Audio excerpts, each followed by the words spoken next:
You're listening to Hurrdat Sports Live. Knocks that one deep. Back it goes. And Maya Davis, a first inning home run over the left field fence for Texas Tech. Did you, partner? God, you did. Atta baby. There's a little insurance. You felt it. Yeah.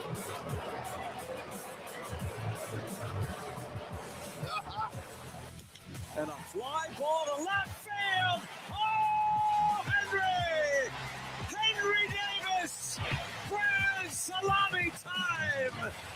Liftoff in Houston! Do you believe it? Harper in attack mode, goes inside of BRUNTZ and scores again. 10 points in 6 minutes. And the Knicks need timeout. It's a 10-point lead and a 17-point turnaround. BRUNTZ the spin, goes at the rookie, backs up, leans in, floaters up. Shot won't go, but follows it himself. Little razzle-dazzle. Backs in, scoots in, right hand and off the glass. Oh, what a sweet move from Jalen BRUNTZ. Fox splits the defense, throws it in the corner. Champagny puts it up, punts it in. Champagny red hot here with the first half. Final seconds knocked away. And quarter number 2 comes to an end. Champagny 5 of 6 from 3-point range. Good morning. Welcome in Hurrdat Sports Live, presented by Next Gen Mayo Medical. That's DB. I'm Ravi Lulla here at Hurrdat Sports HQ. What's up, DB? What you doing, man? Oh, we're doing all right. Yeah, it's same old bread, just a little crusty. Put me in a little bit of a bad mood before we started this morning, but that's fine. Nah, it was kind of intense. Not gonna talk about that. I didn't mean to put you in a bad mood. No, it's okay. The diabetes be diabeting today too, so it's fine. Yeah, it's just beating your bunda. 60s, huh? Yeah, I thought 70s was sketch, but that is not the lowest number you've showed me. No, the lowest number I've showed you just said low across it. Well, so that was just the seismic, the little reading thing. I'm talking about do you remember what the actual lowest number you strolled in here and showed me was? I think it was in the 40s. It was a 44. Yeah, it's Do not you know why I remember? Number one, it's low. traumatizing a little bit. Wait, it's TK in the chat. You're like, how's that dude upright? I'm not using the T word. So it's funny. There's 2 things that I stopped saying because people said that I say it. Number one is T word. And I know the other one. It's full disclosure. Well, that's I didn't get into that enough. Okay. I mean, I know I got the t-shirt made, but Giant Head Jed, what was it? And I put it up. Giant Head Jed ate me up over it. And I don't think I've used it in 6 years. I gotta ask him what it was. I can't even remember. I blocked it out of my memory. Well, that's not great. Nah, it's fine. I might have to block Rico out of my memory today. He came in just like bumping like a little kid with his windows down, just blaring music. New York, New York. Just I turned on Go New York, Go for the last 15 minutes of my drive. It's like a 3-minute song. You listen to it like 5 times in a row? Yes. Rico, I'm not even mad at you. Like, I get it. I do. I really do. I mean, I am ecstatic. I'm happy for you. Like, I don't like. You don't have to be happy for the Knicks or the city of New York. I understand why people. For you. Yeah, I understand why people don't like New York teams. I get it. Those people suck. Everybody into liking him. I liked Rico first of everybody here. You can stake. It's fine. I'm just saying. Go ahead, Alaska, New Frontier. Put your flag down. Not really a cold weather guy. Me neither. It's the Rican in you. Exactly. It's Puerto. Jose Alvarado. I mean, it's not like the other part of him famously likes cold weather either. No. Well, wait a minute. What's the other side again? You. Oh, yeah. No, yeah, we don't. That's what I'm saying. I'm going to basically most brown people. That's how we got brown. That's what I'm not a fan of the cold. Yeah. The reason fairly we got universal. The reason we got Brown here was being transported. Norman is from being closer to the equator, which, by the way, went back and got another 12 minutes of antebellum. Yeah, how'd that go? Yeah, we're out. I'm just saying, we'll never revisit that. You gave, and it's weird too because it goes through centuries. So it starts out like you got to read the premise. Mm-hmm. Oh, I read it. Yeah, so I read it yesterday. She's like current. Yeah, she's time. like a modern day person. Yeah, transported back into slavery times. Why? We got enough problems revisiting that, don't we? Yeah. Oh, Jack is back. What's up, Jack? Was Jack on vacation? He said been gone for a while. Hello, everybody. Well, wait, Jack's life is a vacation. What would vacation be to Jack? I think he's retired. Jack left. He's retired on a permanent vacation. No, he's still around. He's alive. I meant to just chill, relax. Isn't that what you guys do on vacation? I haven't been on it. What do you mean, you guys? Listen, I haven't been on vacation in years. You know, I don't take vacation. I am going on a honeymoon. Yeah. No. We didn't really either. We did like a little staycation, but we didn't go on a staycation. Yeah, you just got a hotel. Yeah, well, we went to the Cottonwood for a few days, hung out like at the pool and stuff. I don't love how you said that. Cottonwood? Godwood? What? Cottonwood? Every now and then you get this drawl. Yeah, I don't know what happens. It's just the low sugars. Much like the Spurs offense, my drawl is sometimesy. You need to clean them draws because they doo-dooed in them down the stretch. stretch. They pooped the bed and they broke the other one. Ooh, straight Pampers. Jack, where you been, buddy? He was on a cruise. Oh, nice. He didn't bring back any of that stuff, did he? Well, he's in Tennessee. We're probably okay. No? What do you mean? What do you mean? What do you mean? I mean, there's a lot of distance between us and Jack. Radman, I don't know about the circus, but these guys are having camp, so I figured we would support camping. Not a big camping guy.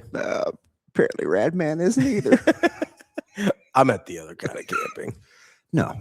Yeah, I'm not doing that. Again, I would in pristine, ideal conditions. Cabin, at least cabin or better. That's for me. Again, just can I close the door? Yeah, I have to be able to lock a door for hygiene, and can I use water? Yeah, I have to be able to lock a door. And I'm cool. I could make it work. Just dig a hole. I'm not doing like a tent situation. I'm long past the digging stage. Dig a hole, you'll be fine. Although I did see some guys, they were working on the front part of the school yesterday, and they had these cinder blocks, and dude was like just holding one in his hand, and he was holding the door for his boy coming in, and I looked at Mike and I was like, that's real work. It's just holding the cinder block in his hand like this. Like he had to have some huge. Oh, he wasn't like cradling beaters. it. Like he was holding it, and he was holding the door. So I don't know if you've seen those blocks, the opening. Mm-hmm. Like, I mean, you gotta have some pause. Oh yeah. Like he was just holding it. You couldn't tell if he was struggling or anything. No, he was getting his children. Now he was a legit 6'5", and he was a Hispanic guy too. Mm-hmm. So I was like, damn. But yeah, those construction workers are just built different, man. Yeah, I mean, no cuts, like just cock, just grown man strong. Mm-hmm. I was like, that's what are they working on over there now? I was over there playing tennis the other day, and like, I thought they were done. Well, I mean, you have to do like there's a few more little, you have to build the concrete around the heating structure, the irrigation system. Gotcha. It's a lot of sprinkler and like infrastructure stuff. Yeah, gotcha. Okay. The main part of the facility is done. Oh, okay. Yeah, I was a little confused. Rolled up there last week, and I was like, hey, I thought you would come to passing league yesterday. I didn't know what time it was. Yeah. Didn't really relay that information to me. It's usually at 10. 10 on Wednesdays. All right, maybe. Although we got full camp next week. Maybe I'll come after that. So I didn't have the heart to ask Sasha for time off because that wasn't what the conversation was about last night. But maybe this weekend I'll spring it on her. I mean, as long as you got it covered, it doesn't matter. Well, I don't like to be like that. I know, but I even had to get an affirmative from Neutron, and you know what it's like for me to have to ask him for something. It's fine. He's like, yeah, what? You got to ask Rico. Rico's your guy this week because he's just in a good mood. He'll say yes to everything. Yeah, but if the what's up? I think I'm not. I don't know yet what I'm doing, but the thing with the Rico's mood and the Knicks is it's always the same. It's just on a little bit of steroids. Like, you're always an obnoxious Knicks fan. It's just a little more turned. Like this is going to be worse. I'm warning everyone. From a 7 to, you know what? If it's the Knicks, it would be like I would extend the same grace to like the Cowboys. Certainly not the Yankees. Give me another, like the Cardinals, maybe. Teams that are kind of good, been pretty good. Cardinals may be a little bit of a reach because they've been good since like more recently. They've won like in the 2010s significance before. Yeah. I know when it is that the Cardinals won. Oh yeah, sorry about that. He remembers that one. My bad. I just remember when the Cardinals have lost, like 2004, 2013. I'm well aware when the Cardinals win National League, the pennant. All right, well, you've won enough. A lot of times it's at Los Angeles' expense. I think you're going to be okay. You going to be all right? Do I seem very hurt right now? You seem very hurt right now. No, I'm trying to think. So Cowboys is a good one, actually, because I would extend plenty of grace and RIP to one of my besties, Kevin. He could gloat and he's not that guy. Yeah. But I mean, if Dallas won, because we're going on 30 years now. That's a dude. If Dallas won, out of breath, Brian would lose his mind. Yeah, is that his like primary? I mean, I know he's a Dallas fan. Is there anything he cares more about than Dallas? Maybe the Lakers. Okay. Can you get more out of breath? Oh yeah, he's had. I would probably. There's been a call or two of Brian's that I would put in the top 20 of all time, of all my time doing the shows. Brian probably makes the top 10. Yeah, Brian's had some good ones.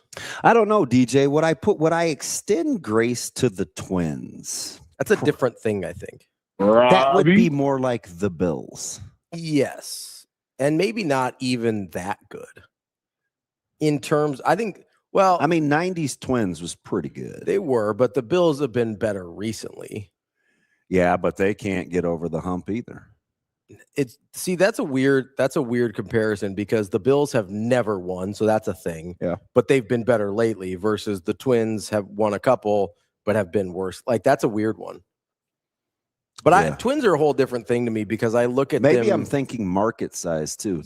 Yes. New York, Dallas. That's why I was thinking like popularity. What about the Mets? I don't know. Anybody that's a Mets fan outside of like New York. I don't know that I know any Mets fans outside of New York. Severe. He hates baseball. But he claims the Mets, but he hates baseball. That doesn't count. That is a last 10 years. Like anyway, Rico, you guys pull it off, knock yourself out. I almost did. Now it's pretty premature. I'm gonna pass out. Yeah. I'm gonna pass out. I almost did. I was like biting on, like I had a blanket on me and I was like biting the blanket and I'm just like sitting there hitting my legs. What? I was like so nervous. Oh jeez. Listen, I wasn't prepared. I told you we discovered this like as soon as the playoffs started. The Knicks are my like favorite team. It's not that. It's the blanket biting that I'm struggling with over here. It's one of those things where you don't have like anything and you're just like looking around, and I just like had this blanket and I was like pulling at it, and then I just like brought it up and I was just like biting it because I was so nervous. I didn't know what to do. I've never been in this situation before. Oh God. A lot of euphemisms in there. Where's the foul? I was hoping Austin wouldn't chime in. I have a few questions. Yeah, go ahead, Austin. What Go ahead. Dude, Reed, he's on a heater. Is that the first time someone in the Alvarez-Clary household has been biting a blanket? We're not getting into this. All right.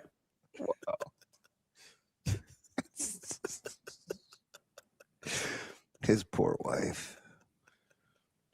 I'm sure she's. She was just sitting she was just sitting on the couch, and she's just like watching me, and she's like, "Wow, okay." But she's also excited the Knicks are winning. Who's the snarkiest in the house? Is it the wifey? Probably. Mess around and be KJ at this rate. Oh my god, that kid is something else. Oh, I got one, and it's her birthday today. So, I mean, probably end up in like, I don't know, Hawaii or something without even knowing. Little girl spoiled. It feels like a pool day. Actually, it's not supposed to be that hot today. I'm just telling you, the suggestion was made to go to Kansas City and take her to Cava. How about no? That seems excessive. How's she? Yeah, she's turning 8. Yeah, no, that's too not much. 80, not 50, not 21, not 18. 8. Wow. Let's go to Cava. In Kansas City. That's a great 8-year-old birthday spot. I've heard. When I was like 8, we were having birthday parties inside of a Burger King. So that was a thing when I was a kid. So here's you'd like the go other to a thing. Burger King and like have a party. No, she doesn't know any better. So Caleb's they're in OTAs, so he can't have. Well, we're actually not celebrating the day because Micah has Nebraska's camp, and so we'll be in Lincoln. Look at that local kid go camping. We love to hear it. I'm just surprised Nebraska's going first because we're stacking it with 2 teams after that. That I'm like, wait, who's after next week? Oh, Iowa's the 11th. Yeah, I know who. I was asking who's after Iowa. North. Directly? Into the east. Surrounded by all those lakes. Yeah, I got you. Not to be a child. So she's like, well, can we find a hot pot in Lincoln? Because hot pot is kind of her thing. Because I'm like, you want to go to Lincoln tomorrow so we can eat with your brother? Yeah, why not? I was making up everything. Am I a weather weenie if I don't want to drive in what could be severe weather? No, I get that. But it's rain. I don't. Allegedly. Yeah, I mean, if there's going to be actual severe weather, then I'm totally okay with not driving. I'll be honest. There's been times where I haven't gone somewhere because I was like, nah, it's raining. I don't want to go. Really? That's a real thing that's happened. That's probably not out of the ordinary. I wouldn't be saying that out. Like hopefully you're at least worried about hail and not just the rain. No, I just didn't want to do it. You just didn't want to get wet. No, I was just like, So it's actually so you just look outside and you're like, oh, moisture. Oh, it was just like, I don't know. I looked outside and I was like, I'm not doing this today. That thing wet. No, listen, Chuck, I'm with you. I could give 2 bleeps about the rain. It's the hail that would give me like pause. Yeah, I mean, this was a while ago. It was probably, do you believe the severe weather that's supposed to be coming tomorrow? I don't know. I haven't gotten my weather report from my mom yet, so we'll see. Oh man, Sean Everson says, look out. She said possible severe this weekend, so I haven't gotten my specific updates yet. She just gives me like a 48-hour heads up. Hey, Shane, do you think we should somehow, now he kind of sleeps with the enemy, but we let Austin do it. Our man Matt Serwy's back. That used to be our guy. Oh, yeah. I kept Serwy on speed dial for every game that we were going to have if there was any sort of weather coming. And I swear to goodness, this dude could get it to within 30 minutes of when it would start trickling. Yeah. It was wild. That's pretty good. Some people just have a knack for it. Right? Yeah, I think so. No, like it's different. Like you're thinking, well, duh. No, I mean, there's some people that I have a better intuition on how he'll even sometimes he'll go against even what the models say. Like he'll say, we'll see it. It's showing this and then that, but I mean, like a lot of the, I mean, my understanding of it, at least, obviously I'm not a meteorologist, is that there's a certain amount within the models that's left up to interpretation, and that makes the good ones versus the not so good ones. Yeah. So I think there is like a certain intuition of understanding what patterns and like recognizing history of things that are like, I've actually seen this before. The model says it's going to do this, but I actually think it, like Ranby does that a lot, where I'm a big dollar bill guy. is, he's like, yeah, I know it's indicating that there's not a hook echo here, but what I'm seeing on the actual, like, I'm seeing there's drop down. It does kind of look. They did something about 3 weeks ago where 3 were working in unison. Mm-hmm. So it was Sean, it was Bill, and I believe who's the young, good-looking kid with the square jaw? Oh, I don't remember his name. He has like the perfect hair. Mm-hmm. Like he was like, hey, give me such and such an angle. Hey, let's move to I felt like it was like our producers in here. Yeah. Right. This camera, then this camera, the 2-shot, then the 1-shot, then Shane Brink. You know what I mean? It's like that on the fly. Oh, with, no, it's with super inclement impressive. weather I thought it was, yes, thank you. See, look. Vickery. That's right. Yeah. Oh, reliable. Scotty, you got your back. Always. No, the way that they sort of interpret what they're physically seeing, either on the cameras or with their crews that are out there with the different types of radar and models, like it is genuinely impressive. Yeah. And I can definitely understand how there's like, it's not as cut and dry as this is what the radar says, this is what will happen. Like you kind of have to understand the context of everything. So I definitely understand how there are some people better at it than others. Yeah. So I'm like, do I make reservations? I don't feel like driving the Lincoln back to back, but it wouldn't be the first or the 80th or the 100th time. 10 millionth time you've done that. I've done that. Yeah, you be staying in Lincoln. Should I need to? Who are we kidding? I have a question though, Rico, because I'm trying to let you off the hook because I really, really, really genuinely like you. When you say biting your blanket, I just want to revisit it for a second. Go ahead. Like, are like your knees up and it's a scary movie and you got the covers pulled up? No, like, I was just sitting there and what are we doing? I was sitting there and I didn't have anything to like throw, or I was like hitting the couch and hitting my legs. And it's just one of those, like, I just grabbed the blanket and I don't know. It was just something to do. And I'll be honest, man. I'm struggling with it. That's okay. It's like, when you're like nervous and you don't have like, you don't know what to do with your hands. I mean, I've done, yeah. I like, it's just one of those things. And I'm like, I've never done that before. So I'm just like, I don't know what's happening, but I'm watching this game. I'll like grab stuff. Paced. I'll grab stuff like to do something with my hands. I didn't have anything. I've jumped and punched the ceiling. I don't like. Yeah, I've definitely. So you need something. I didn't until that exact second. Didn't until I did. Yeah, it's one of those things where you're sitting there doing something, and all of a sudden you like kind of snap back and you're like, what the hell is happening right now? I jump and punch the ceiling all the time. I do. What were we just talking about on the way up here? Your ability to chime in with just weird things is impeccable. It's like usually it's off the couch or I got to stand on the dresser or something, but you got a trampoline in your house? Trampoline. Shane, you walk around so brittle. I can't even imagine you having to land without feeling like you were going to shatter every bone in your body. I was going to say, the idea of Shane jumping is like a trip to the ER. He walks like it hurts. I've got glass bones and paper skin. Anyway, I had just put Miles down. Like, he had just fallen asleep. So I was also not trying to wake the kids up. But man, my man said, I was biting the blanket.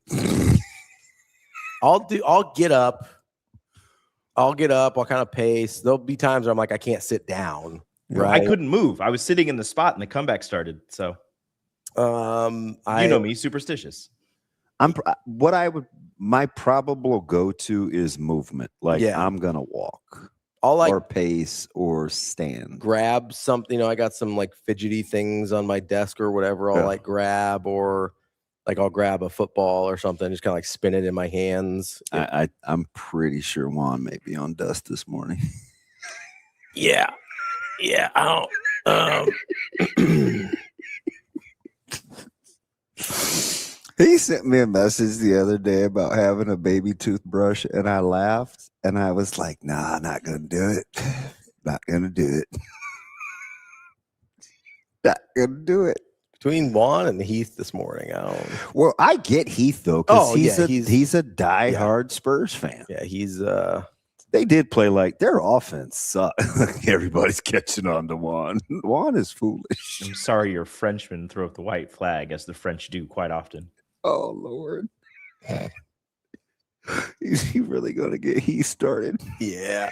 I'll be honest. Damn, Heath. Hey, I don't even know why you put the quarter in. I don't. That's aggressive, Heath. I didn't know Heath was a Spurs fan. Now that I know it, it's gonna be worse. Yeah. Oh Lord. Yeah. No, they're He's funny too. So when you have the ability to like be a prick and you're funny. A little champagne for your thoughts. I don't like who's Champagne? Well, here's the thing. The last year and a half, we used to joke about him in the group text. Yeah, because he wasn't that good. We're like, this was a while ago. Yeah, this was like St. John Champagne. I remember. We're like, oh yeah, you're really gonna beat people with Julian Champagne? Apparently. Oh man. Couple guys on that team playing now.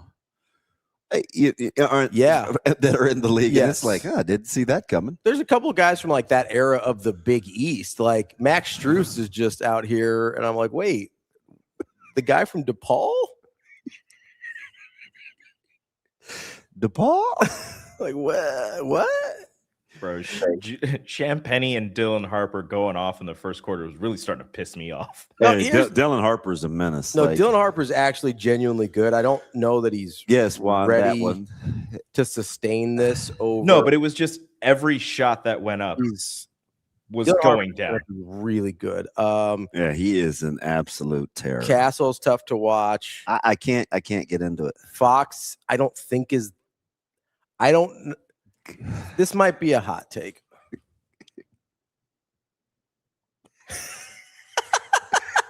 That's vintage one. Everybody has their preferences. Who says size doesn't matter?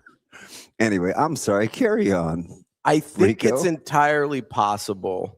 This might be a hot take, and you're not going to believe that I actually believe this because of how much I appreciate Wemby. But if you let me explain, I think you'll get it. I'm not sure anyone on San Antonio is good enough to fulfill the role they'd have to be for them to win a championship. Oh my God! No, listen to me. Listen, I knew you were going to do this. Like right now or at this moment? Okay. I mean, compared to the Knicks with their oodles of talent. Hold on. Hey, Josh Hart had like 2 points, but he had 15 boards. Can't stand that. That's one guy I cannot get with. But go ahead. Like, carry on. There is obviously Wemby's there defensively, but there's clear offensive lags in his game where he can't get to the spots that he wants to all the time, depending on how you're guarding him. He settles for fadeaways and jumpers too often. Like, there's a version of him that I think will exist a year or two from now that is way more qualified to be the number one option offensively on a championship team. Same thing with Dylan Harper. I think Dylan Harper can be the second best player on a championship team. I don't think he's that yet. I don't think De'Aaron Fox can be your second or third best player, although he is important to this team. Stephon Castle is being asked to do things that he's not currently, may never be good enough to do. Who has more good NBA players now and in the future? San Antonio or the Knicks? Into the future, yeah. San Antonio. Right now, I think the Knicks do. Really? I do. Who's the Knicks' second best player? Probably Cat. Okay. So tomorrow, Mhm. you're picking a team. You taking Harper or Cat when you have to make a play? Tomorrow. Tomorrow, I don't like bigs that much, but I'll just I'll say go Harper. Harper. Okay. Yeah. Based on what Cat's done in the playoffs, that should not have been a hard question. So actually, Cat was good last night. Cat's played well. Cat's played better than you guys are giving. The Like, dude Cat just put had a- No, I'm saying that's what I'm saying. Based on what Cat's done in the playoffs, that shouldn't have been a hard question. You It's would have Cat. said Cat. Yeah, hands down. Tomorrow to make a play? Yeah, you got to trust the guy tomorrow. Yeah, you put the ball in his hands and he's got to make a play. Carl. Let's say it's Cat, and then it's Nick. Who's the next guy? For the Knicks? Yeah. OG. I probably go OG. Are we talking about guys that are next in line to make championship caliber plays? The answer's no. Here's the problem, though. I don't trust anyone on the Spurs after that either. Yeah, but to just single out the Spurs as that being their deficiency is wild, because Brunson's basically put that. I get it. Now they broom those guys, but we forget how in 2 of those 4 Against Cavs? he literally took over the last 6 minutes. Yeah, of had the to game. raise him from the grave. Yeah, had to Lazarus the whole thing. I get it. There was no Robin. I understand that. Okay, so it's really both teams that have that problem of a consistent. But if you take both of those guys off those teams, Take off Harper. Take and out Wemby. take off Take off Brunson, take off Wemby. Yeah. Who's the better team?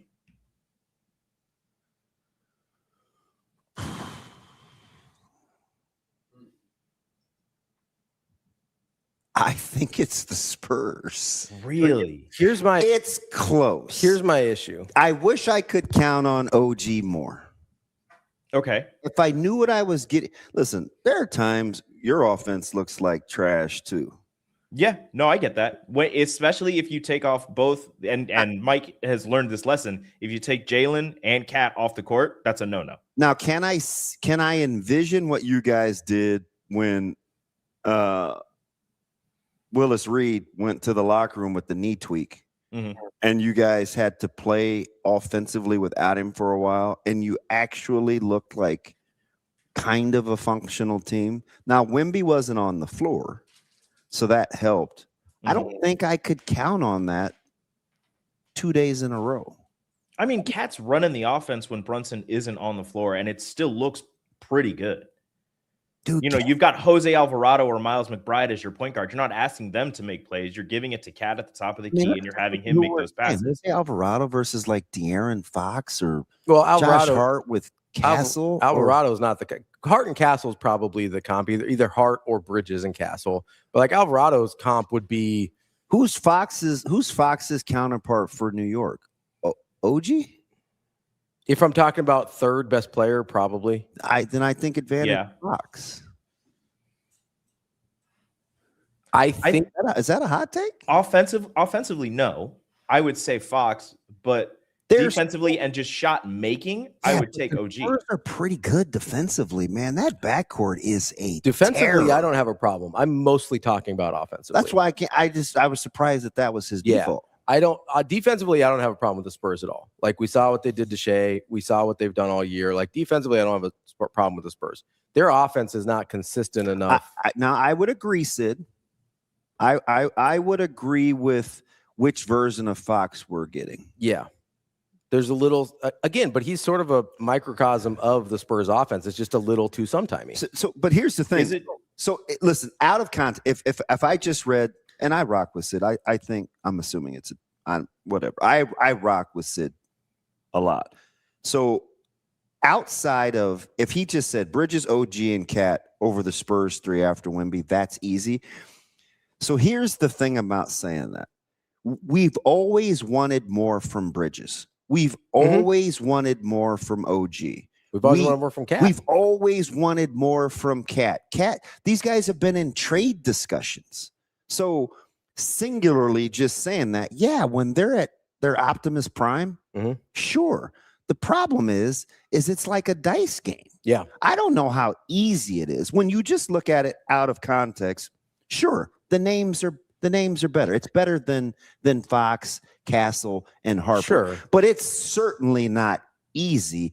And if you watch what those guys did against OKC, I don't know. It should be easy. I mean, Cats had a 70-point game, a 60-point game. Like, I get what you're saying independently, but then the game actually plays out, and it's like Bridges can be like David Copperfield. This dude can disappear in front of 25,000 like that. Yeah. Bridges is one of the more annoying players. Maddening to cheer for. Yes. So I don't know about the easy part at all. The one thing I will say about Bridges is because you've got two guys that have been the primary option on offensively on teams in Cat and Brunson, that I don't think you need. My problem with where the Spurs are at currently is they need too much from guys that I don't think are prepared to give that offensively. So if you would have started with that, okay. That's what I mean when I say I don't think any of their guys in the role they need from them this series offensively, I don't think are there yet. Because I don't know how many games in a row you think you can get Cat initiating offense. I mean, he's been doing it most of the playoffs. Now, listen, he has Operation Bailout because of how they can run Brunson off those screens to get the ball back in his hands. Absolutely. 100%. Like, listen, I don't know. Wemby was doing what you said yesterday when I said that Cat was going to be able to run the offense from the top. He was I'm saying Wemby was just in his grill and using his length, and he was not passing as well as he did the rest of the playoffs. But he did a much better job yesterday. He looked shaky. He did. I will say I thought he made a nice adjustment later though, where he was beating Wemby to the rim. Well, getting after the glass. To the hoop. Yeah, it wasn't with the ball in his hands. No, he beat him a couple times. He did. I mean, I thought that was enough to loosen things up a little for him.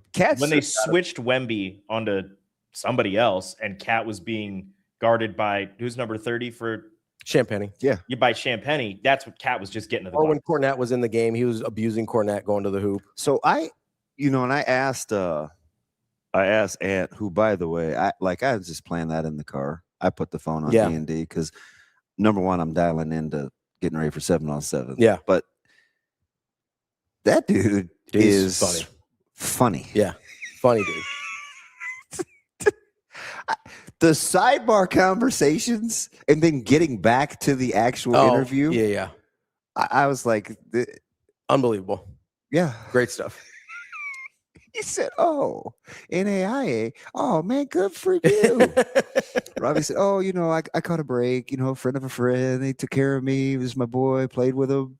He's, hey, man, stay with. I was like, whenever he can flip in and out of humor, and depth, being serious, and insight, he does a good job. I like him. Well, let me say that before people go,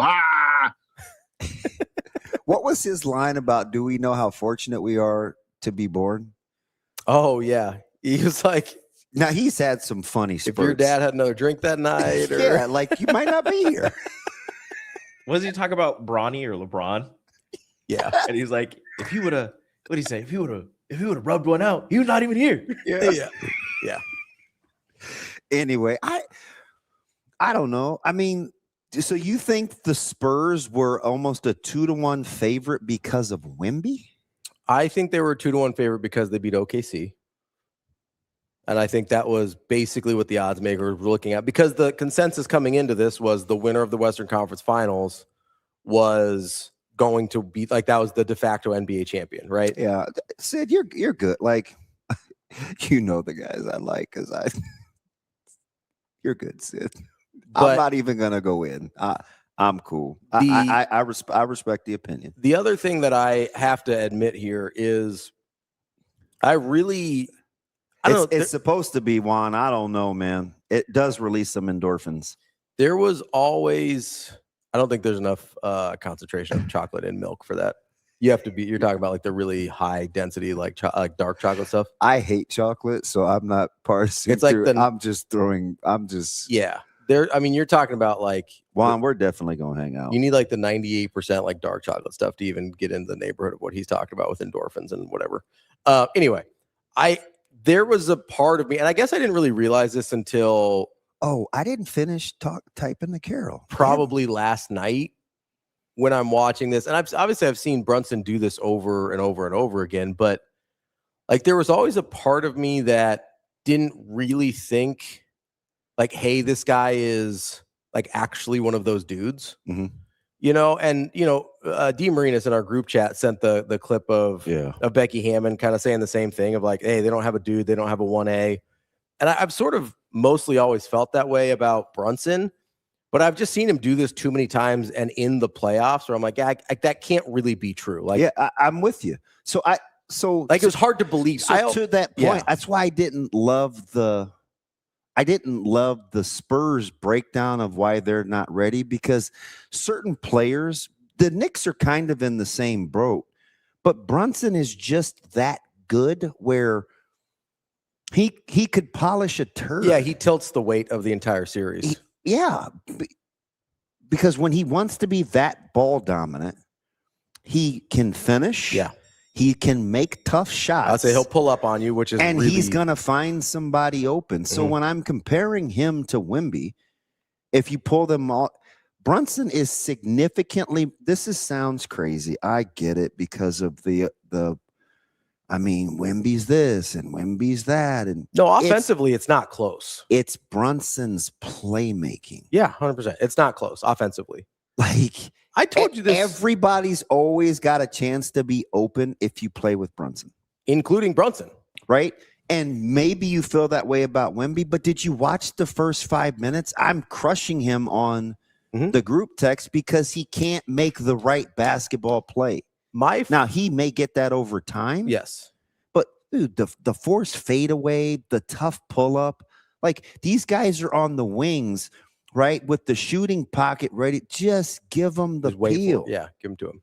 You know, and it's like, they're doing this with Wemby on the bench. I'm like, because the ball's moving better. The thing that I'm obsessed with about Wemby is watching him defensively. I hate chocolate one. I find it mesmerizing to watch Wemby defensively. Offensively, I don't. To your point, this is, and again, I should have been more specific about Spurs on offense and the roles that they have to play. But he's certainly not, I don't think he's good enough to be the best offensive player on a championship team today. I don't think he's there yet. Wemby? Yeah. Okay. That's what I meant. That's a pretty solid take. That's what I meant. I should have been very much more specific. And I don't think on down the line, like I don't think anybody on the Spurs right now is good enough today to be the second best offensive player on a team that wins a championship. I think Harper can get to either one or two because Harper is crazy good and will be crazy good. Yeah, because for all the talk we have, and I don't listen. I know sometimes you think I'm hard on Wemby. I'm just telling you guys, and you saw it last night. You saw it last night, and this isn't Brunson's first rodeo. When Brunson is on the floor, there's a really, really, really, really, really good chance he's the best player on the floor offensively. Against most teams. Like, that's no argument. Everyone's better than Jalen Brunson until it's time to be better than Jalen Brunson. I mean, listen, zero disrespect to SGA. Yeah. He's waking up seeing the Spurs backcourt in his sleep. Oh, yeah. They harassed and tortured him. But when it mattered, and Brunson wasn't setting the world on fire. I think he was like 7 of 22 at one point. But guess what happens when it matters? Yeah, when it was time to go, he went. It's JB time. Yeah. It's gotten to a point, which is kind of bad, that every fourth quarter with the Knicks, I'm just expecting Brunson to score like 20. No, like that's so not true, TK. God, I hate your guts. Like I stumbled into a few of those. Nobody has any idea what you're talking about. I know. TK does because I. Yeah, no, I know. It's fine. It's not like I said, "Oh, hey, let me fall in love today." No, that's not really my style. Yeah, it's not like you're like on Amazon. You put the filter on. You're like, only these, only those. Yeah, could you guys further explain just for our podcast listeners? For those, okay. Listen, Neutron, get out of here. You're not getting me with the Alexander Zverev today. Just trying to produce, Yeah, Austin's just being a great producer. I've rocked with this dude for 30 minutes. And the minute he gets a chance to turn state's evidence, see you. Yeah. I didn't say anything. I just said nobody knows what you're talking about. Oh no. I think the Brunson thing for me is for a long time it felt more like you guys should see my catalog. It's what? Catalog's a wild way to put it. What, like the JCPenney Yeah, catalog? exactly. Okay. Thank you, Montgomery Ward. Big Sears guy back. No, actually, that's a big East Bay guy. Interesting use of JCPenney there. Just flipping through the pages. Julian Champagny? What? I'm trying to get back to basketball. Me too. No, I think for a long time, and this sounds more disrespectful than I mean it, but for a long time I thought of Jalen Brunson as second Isaiah Thomas. Like that dude scored like 30 points a game over the course of NBA season, but I never was like, yeah, he can lead you to a title. Do you know what Isaiah Thomas averaged for his career scoring was? The second Isaiah Thomas. Oh, you're talking I was about to say which Isaiah Thomas. Boston Isaiah Thomas. Got you. Like that dude for an entire season scored like 30 points a game. I think that team made the Eastern Conference Finals. Like, but I at no point was like that guy can lead you to a title. That's how Brunson has felt to me, even though he's a better version and obviously a more consistent version of that. Like he always sort of just felt like the guy that would get to you to a certain point, could lead you during the regular season, and he's just better than that. And it took me a long time. You know what I used to think of Brunson? I said, God, this guy's just a bad shot maker. That's what I would say to myself. Mm-hmm. And I was chuckling. I was capping the series with somebody over text, and I go, you know, the funny thing about, and this is on the heels of Jason Kidd getting fired. Yeah. And I was like, oh, that's kind of the last of the guys of the Mark Cuban of that era that had anything to do with Doncic. And I'm like, God, the Mavericks passed on signing Brunson, who wanted to stay for like 4 years, $50 in million. Dallas for dirt cheap. You could have paid that guy $19 million. I think the offer he wanted at the time was 4 years, 55. Yeah. Which is nothing. Like, and now he's got his team playing for a ring. And I say this with could have re-signed, like they had him under control. Yes. And they're like, we're good. This is why whenever anybody has, either like imposter syndrome or they're like, I'm not really qualified for this job, I'm not going to apply to it. I'm like, listen, you never know. There are people who are terrible at their jobs that are going to have the confidence to apply for this. Just give it a shot. Like shoot your shot. Man. Like Natasha's a phenomenal chef, but like she hasn't had as many like leadership positions as her skill level would indicate because she's still pretty young in this career. And so I'm like, a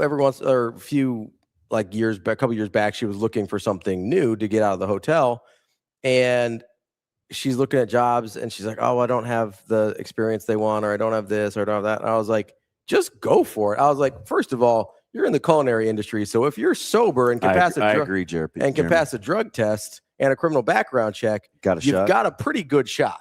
Like that filters out about 70% of your competition right there in the culinary industry. And I'm not disparaging. Everybody who's ever worked in that industry knows what I'm talking about. Secondly, I was like, some mediocre chef is going to apply for this job, and they might look better on paper, but they have to do the cook test still. Yeah, but sometimes, man, it's just the willingness to fail.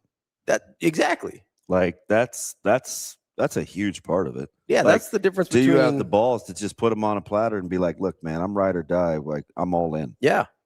A lot of people aren't, though, because they're afraid what comes with being in the books as the guy that didn't get it done, or being a meme in 20 minutes by the time you're done with your press conference or whatever, man. So people just don't take. Take chances. I think as much as anything, this was what it was like for me, at least before I went through some extensive therapy.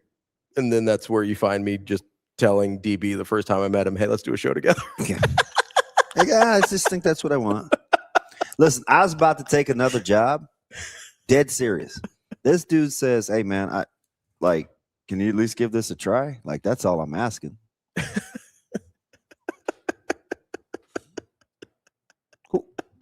Huh? Why'd you have to ask me like that? You're tugging at my heartstrings and my purse strings, and I'm poor. But hey, I love working with you. Damn it. To this day. What a dickhead. My bad. What happened? It's fine. We have fun though, right? Yeah. Good morning again. I'm out here pinching pennies. I'm glad you're here, Damon. Zip it. I think of for a lot of people, as much as anything, it's they cannot separate the idea of failure of who they are as a human being. Yeah, they Like, just like put it's it all to too much indicated, or too much of an indicator of their self-worth, that if they fail, then they're worth less. And that separating that, I think, can be really, really useful in just about every phase of life. Dang, Hot, what don't you know? Hot is an interesting cat. I was thinking about this draft. Mhm. Because I don't want to give him too much credit, because you guys are going to be onto it by the time we draft. And it's not necessarily a person specific thing. Mhm. It's range in which I would be looking for as a scout. I'm looking for 5'2" people. You know what I mean? He's not a big money ball guy. You want the old school scouting department? Because sometimes I'm gonna be on a heater, and I'm gonna need people to be aggressive. Sometimes I'm gonna be funny, and I need some humor. Yeah. Sometimes it's gonna be philosophical, and I'm gonna need some depth. Like Hot is interesting, but although what got my attention though, outside of his humor and one-liners, is he called me out on the LeBron Kobe thing, and it gave me pause to think about what it is that I really admired about one versus the other. Oh, I mean, I can tell you. He was like, "That's wild to me," and I was like, "Oh, but why?" Oh, you know what's funny? I wish. Tell me more. Do we have an 8 o'clock? How do you? Okay.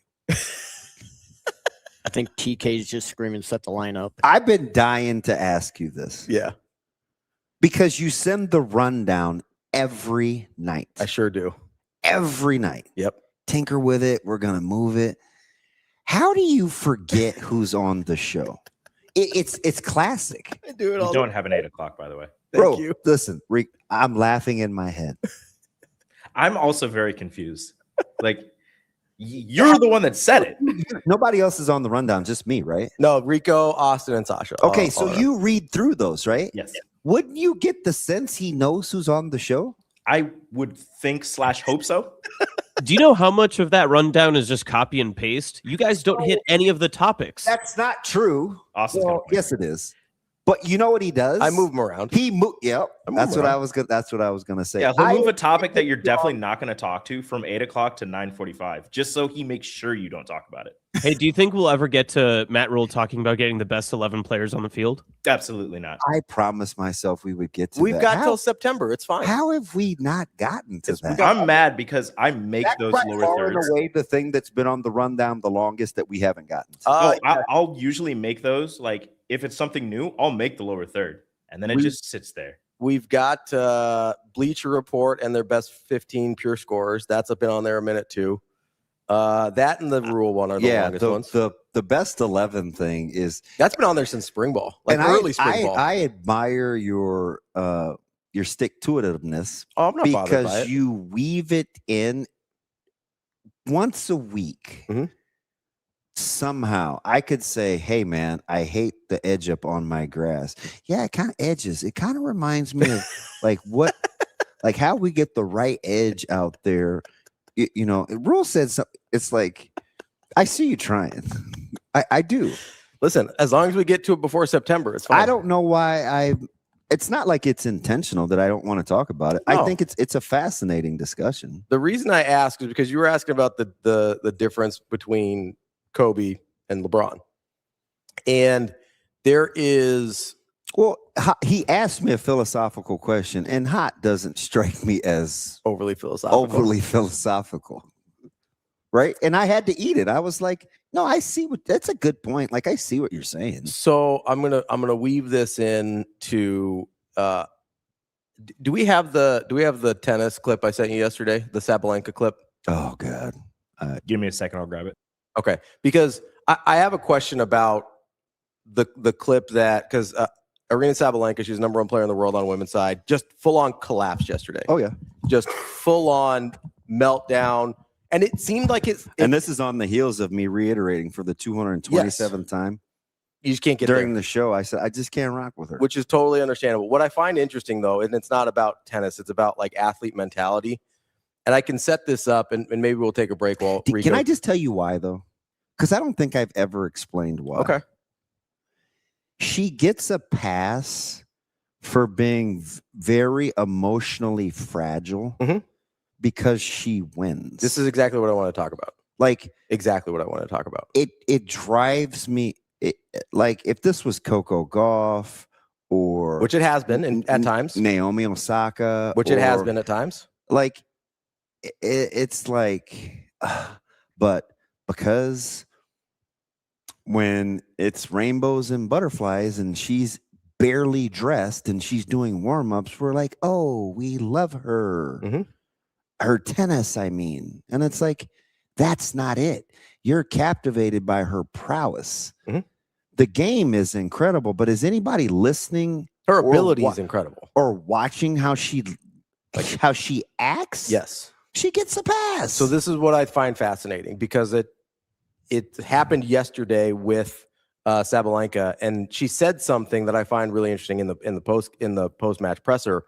But I actually think LeBron is actually a person I was thinking of specifically when I was thinking about this, because I'm curious if there is in your mind. Well, you hold it. Okay, let's take a quick break. I do think there's a difference between like Kobe, Michael, LeBron, like the Sabalenkas of the world, Serena, like Tigers. Yes. When we start talking about elite talents like, and winning and mentality, I think there's, but I want to ask you about it, because I think there might be a distinction that I haven't made before. Maybe you have, that I want to talk about here. So hey, you guys, is it safe to Google Bobby Lee? I want to know what Juan has my attention somehow again. Yes, it's are you Bobby Lee and Andrew Santino? Yeah. Yeah. Lee? He's an Asian comedian. How do I remind him of Bobby Lee? I'll show you a clip. It's hilarious. I don't know. All right, educate your boy. We'll take a quick break. We'll be right back after this.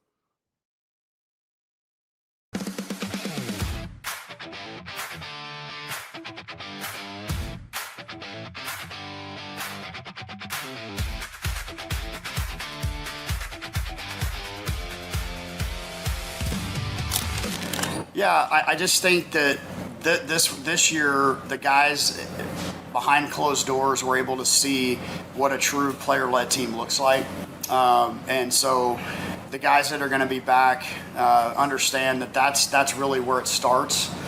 So, you know, our job as coaches is to go out and try to improve the roster this summer, find the right pieces of the puzzle, because that's the way you keep the momentum. But these guys, again.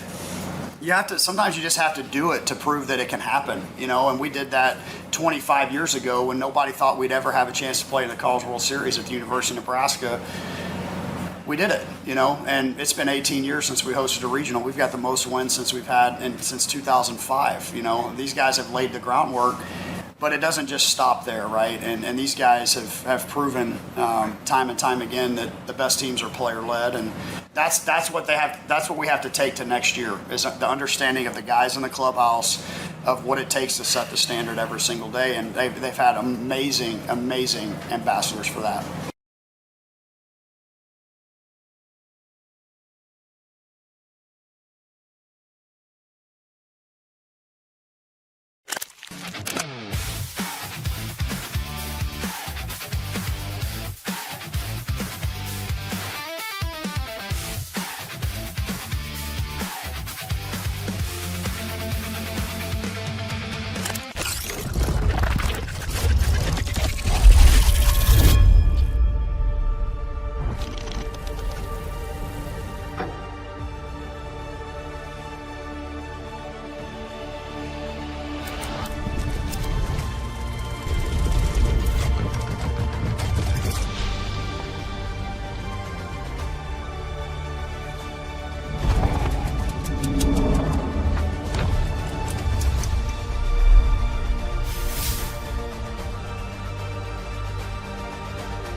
we weren't selling Jell-O to make a living. Obviously, it was just fun, and the fun exploded, and social media took it to a whole nother level. And so at that point, when you realize now you're selling thousands of Jell-O shots, so I'm sitting at home the very first Saturday. What am I going to do? Do we give back to the teams? Do we give back to the players? What do you do? And then I got online and just started looking, and that's when we found the food banks. And so you get on the food bank at Arkansas, and you get in the food bank at Ole Miss and these places, and you realize how important it is to these people. And we were just coming off of COVID, and a couple things that kind of got to me there was when I was looking at the food banks, at Ole Miss, 49% of the people that were using the food bank were actually employees, because you forget, when COVID hit and those schools shut down. So as soon as we saw that and I realized what a big need that was for those schools, it was a no-brainer. So I woke Bonnie up and I said, okay, let's just run this through the rest of the series. These two schools are obviously tearing it up, and we'll donate to each one of their food banks, and it'll be a good thing for everybody. And then it just continued to explode.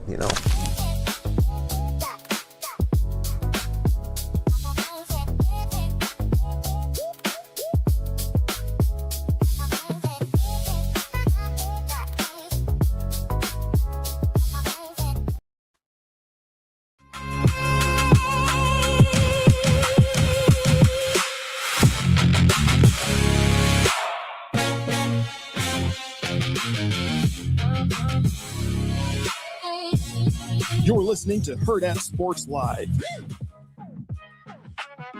Welcome back, Hurrdat Sports Live, presented by Next Gen Male Medical. I don't know what DB's doing over there, but we're over here at Hurrdat. That's the Mark Madsen. We're over here at Hurrdat Sports HQ.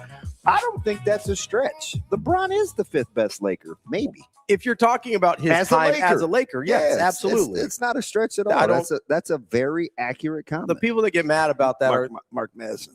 The people that get mad, yeah, you gave a list, and so I just started naming random Lakers. I thought Smush Parker might be a bridge too far, but if you're talking Smoke a blunt, people, Nick Young, Corey Blunt. Oh, okay. I was a big Cedric Ceballos guy. Hey, I told you I rock with Ced. You didn't like Nick Van Exel though, right? And you know what? I forgot about Shaq. Eddie Jones. Shaq better Laker than LeBron. Oh, 100%. Yeah. But I think what people do is they think of LeBron's entire career. So here's the funny thing. Mm-hmm. I'm sorry to just keep going with this. This is why you should not be upset with me about always finding the good piece of cheese. Why? Because if I would have just rested, if I'd have just landed the plane on the first thing that Radman said to me, I wouldn't have seen anything smart after that he said. Yeah. But after that, the clown's comment, he's been fine. Yeah. That's why I don't get super moved by other people's opinions. Opinions are cool. But I mean, these are his opinions too. When you're pawning them off, when you're using, no. So it's like this. Can I hold your hand? Sure. Just hold your hand. My hands are cold, aren't they? It's kind of weird. I'm not going to hold your hand. It'd be like biting a blanket. We didn't interlock fingers. We're okay. Yeah. So I'm not that dude. I'm probably. You want me to practice? Sure. Go ahead. It's like this. So if I'm this guy. Okay. Is just that clasp? Cool? Just hand clasp? Yeah. Yeah. I'm not You're not an interlocking fingers guy? No, mostly because they're terrible and they don't go the same direction. Oh, they don't bend the way they're supposed to? Yeah, but anyway. I get a little bit of that. I got some ligament issues. It's kind of weird. Save it. Blanket biter. What do you mean? It was like what's his buckets yesterday, who actually ended up being fine. Jimmy the Greek. Everybody comes in. It's probably the same 3 people with like different names, but Jimmy the Greek came in and he's kind of a menace. He's like, oh, glory days, old story of the 90s. I was like, that wasn't the point of the story. Yeah. Right? Because the context of the conversation was having people come in as program changers, but it takes other people's help. Yeah, we're talking about the savior complex. The savior complex, right? So I used even the guy that was the most highly touted quarterback that Coach Osborne ever recruited.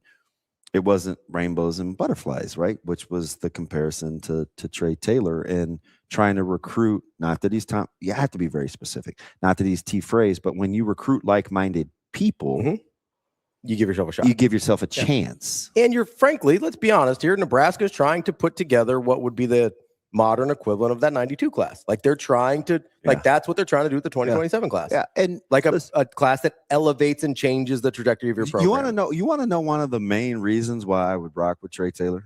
Why's that? Nobody would know this other than the 50 people that were at Westside yesterday. We have 7-on-7. It's hotly contested, talented. It's Millard North. It's Westside.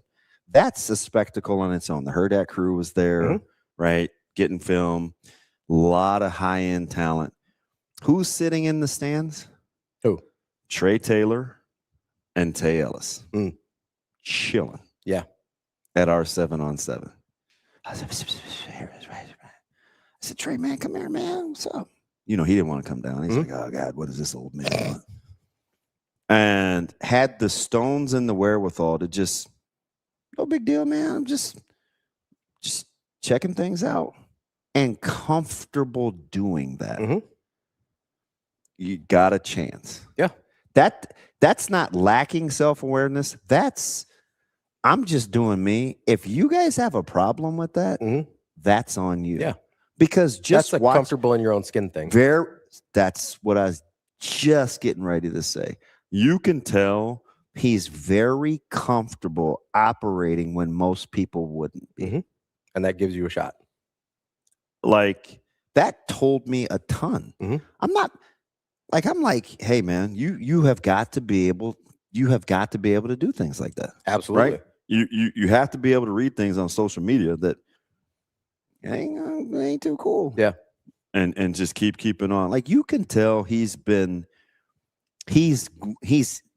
received criticism, has been groomed to handle criticism and keep it pushing. Now, I don't know if that means he's the QB of the future. I'm just telling you that his attributes, his temperament, gives him a chance to be highly successful. Because he could give a what? Kind of gets into what we were talking about before the break on the mentality of certain athletes. And I want to make a distinction here because we talk about like mentally tough in like a very general sense. A lot of times we're like, they don't have the mental toughness. They don't have the mental toughness, whatever. I want to, Rico, can you play the clip of Sabalenka real quick? Hey, B2. Because this is where this all started for me. No thoughts, no emotions. Just want to quit tennis right now, but we'll see. We'll see in a few days. Hopefully I'll get back on track mentally. So if you take that clip, in addition to what we saw on the court yesterday, you go, hey, pretty mentally fragile person. That's how it comes off. As you like to say, fragile? This is also, that's actually how you pronounce it every time. It's fine, though. I'm not a big Christmas Vacation guy. I think that movie sucks. Or Christmas Story. It's called Projection. Oh, like on the little monitors. No, we say things about other people that are really true about ourselves. Oh, gotcha. That some people could say that's a sign of being mentally fragile. Well, I'm telling you, man, you need a profiler. Hire your boy. So, like you see what she's up 4-1 in the second set, collapsed, loses 0-6 in the third, like full on. And it wasn't a Sinner situation where like the heat got to her. It was like 70 degrees out yesterday. She just collapsed mentally, right? And this is also a person. I love how you snuck in 06. Well, we were talking about Sabalenka is the proper way to say it. Anyway, this is a person who several years ago straight up had the yips on her first serve and was able to overcome it. So like there's some version of her that is able to endure through things mentally.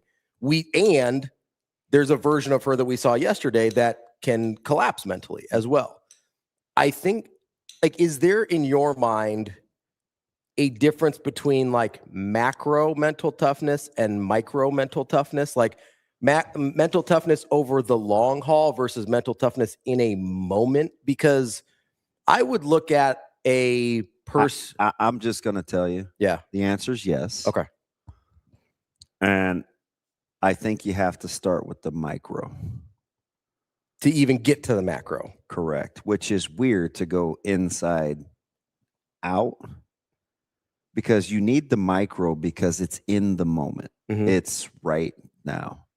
You can have this grandiose 30,000 foot view of the macro, but then when the heat gets put on you, it's like, ooh, what's the practical application? Because I actually wonder about that with that's my personal opinion. I'm dealing with that, like in my own household, right? Because I coach a guy. I coach a temperament where I think he was kind of fragile mentally, but I know he's very competitive. Yeah. Right. But when some guys don't think you should be out on the field, or when you give up a touchdown and it's like, well, why is this guy out here? And there needs to be the practical sense right now in the moment to get your little narrow ass up off the bench, untuck your chin and go play ball. Can I make a distinction real quick? Absolutely. Because I think distinctions are good. I understand what you mean in terms of micro moments building the overall mental toughness, right? Yeah. Is there a difference? And maybe I'm getting too granular here, but this is what I was thinking about with, and like LeBron was a better Laker than Mike and captain. Not better than Jerry West was, though. Somebody brought up Jerry West earlier. Jerry West is one of the best Lakers of all time. Anyway, I know you're not a Jerry West guy. I am, but never mind. Go ahead. So I understand, like, you use small moments to build mental toughness. Is there a difference between small moments when things are difficult versus small moments where there's pressure applied? Because, well, what do you mean when you say difficult? Is there no pressure and it's still difficult? Like just hard? I mean, I think physically difficult and getting through that can make you mentally tough, but there's not necessarily a pressure there. Oh, yeah. You know what I mean? Just, I'll give you Monday. Mo Purify. Mo Purify is a guy that wore long sleeves. I told you he never missed practice. A very, very good worker. Yeah, he's a great weight room guy. Right? Yeah. Good lifter. Unequivocally on Monday, he said this was the hardest day of anything I have ever done in my life, because he is in Lincoln. That is the physical. That's the physical toughness of what you're talking in the about. micro moments that can build the overall. Correct. But we don't know yet if at college he can withstand the pressure of a moment. When you're like 8th on the depth chart, and all of a sudden your number's called and you only have 4 reps, 3rd and 8, and that's not about being in the 80-degree or the 90-degree heat with but I kind of think it is. So here's my point, though. This is exactly where I'm going, because I think in order to get the macro mental toughness, you have to go through the physical micro moments. If you're doing a good job, this is good. If you're doing a good job of correlating how mental and physical toughness coexist, because your mind should be able to hang in there significantly longer than your body, but it's really for most people it's opposite. It's the other way around, right? Your body is capable of doing more things and has less limitations than we put on it. Then your mind will let you, unless you've conditioned it otherwise. Correct. Right? But there is a further step there of taking the physical endurance, the building yourself up to get the mental toughness, and then having that apply in pressure situations. That last application is what I'm talking about with Sabalenka and with LeBron, right? Not to say LeBron's never had pressure situations where he's thrived, because he had. But I look at the 11 finals. He wilted. Like, he crumbled in that. Like, I think anybody who watches basketball knows that. We've seen situations where he passes up shots he should probably take at the end of games, right? I don't know if that's a mental thing or he thinks he's making the right basketball play thing, but I know the 11 finals against the Mavs was a mental thing, right? So in a pressure moment, the first time he was actually supposed to win in a finals, he wilted. But in order to play in the NBA until you're 41 years old, there has to be a level of mental toughness to put yourself through that, right? Sabalenka, in order to be like, tennis players, I think, are incredibly mentally tough because of what their day-to-day is, right? Like, that's a challenging sport day-to-day to get yourself ready for.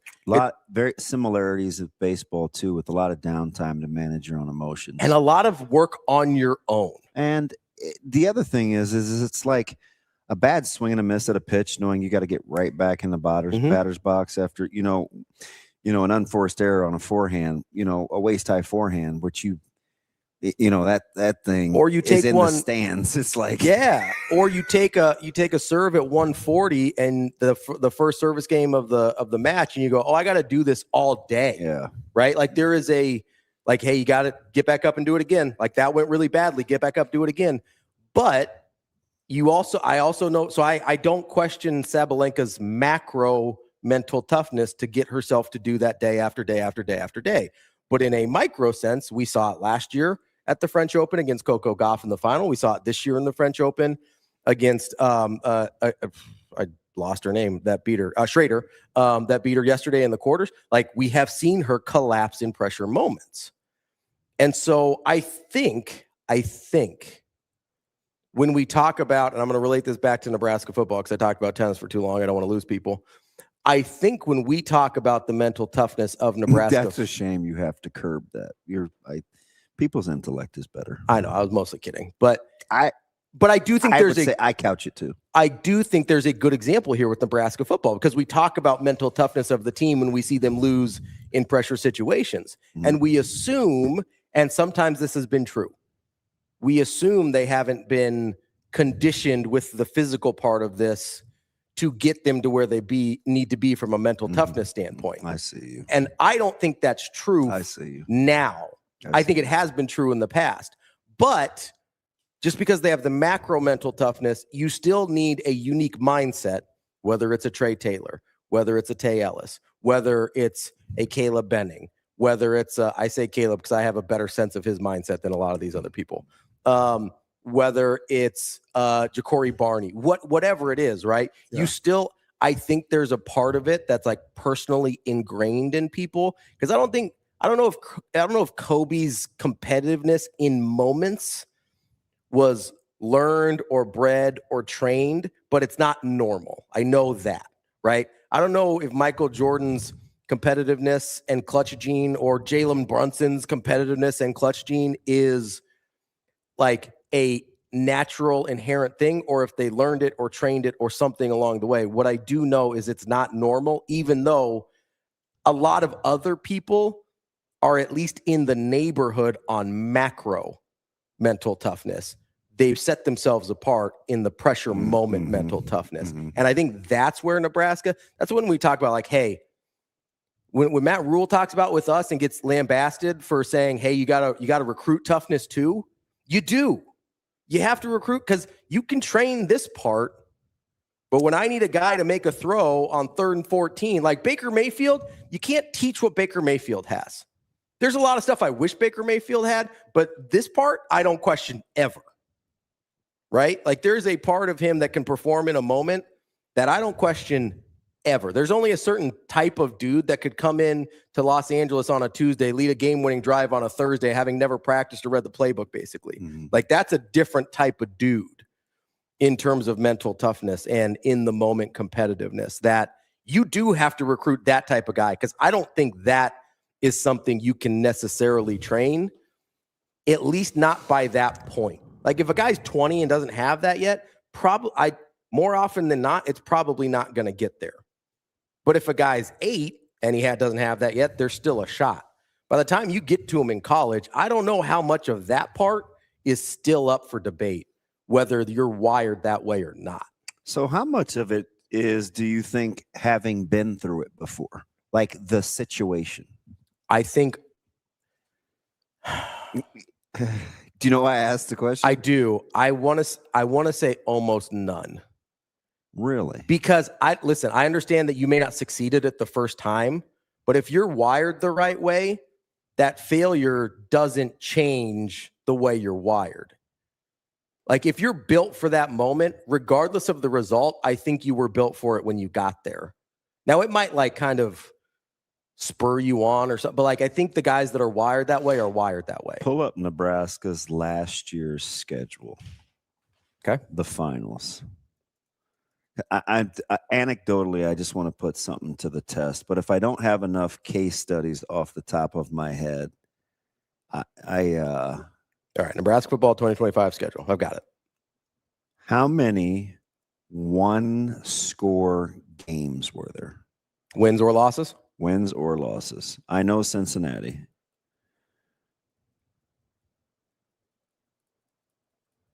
6. 6.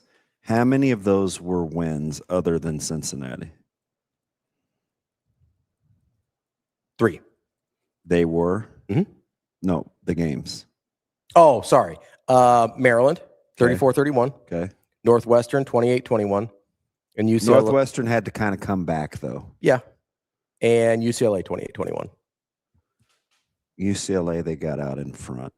Yeah, UCLA had to come back a little bit too. And then Maryland, they got out ahead quite a bit as well. And then you had the 3 interceptions, and then they had to come back.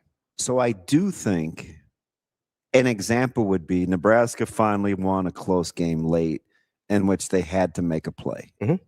right? Because I asked you, do you have to have been there before? I don't know. Did that help them against Maryland? Maybe.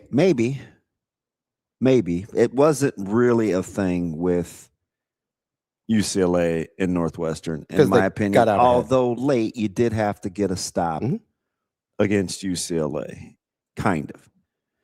Because what people say is, and this is fascinating, because one of the things people get mad at Coach Rule about is talking about speaking close games into existence, right? Like, hey, it doesn't have to be that way.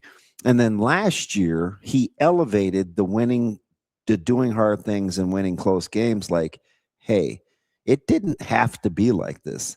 In Maryland, you're up 2 scores. You have a chance for the kill shot. You throw 3 picks. We throw picks, so I'm fascinated by the whole needing to go through it to know what it feels like as like the practical application, because I think it's different. I do. Because what do people want to do? They want to recruit winners. That's what we hear. He's a winner. He's a winner. He's a winner. She's a winner. She's a winner. But I think what we're really saying is, what have they been through? And we've seen them succeed. We really want to recruit toughness. Right? Because I don't think you want somebody that has been a front runner their whole life. Yeah. That's the concern with Trevor Lawrence. It's just a fascinating discussion. Because I think you want calluses, don't you? So I'll say this. I think sometimes... I don't. I file mine down. I think sometimes you need to have been through it in order to be successful in that situation the next time. But I don't know that changes like the DNA of the people in it. You know what I mean? Like, I think if you're that guy, you're that guy. You may need to fail at it first to totally understand the practical application of what you need to do in order to overcome in that situation. Wait, does anybody have Facebook? I'd like to message Dave Johnson. No, you don't.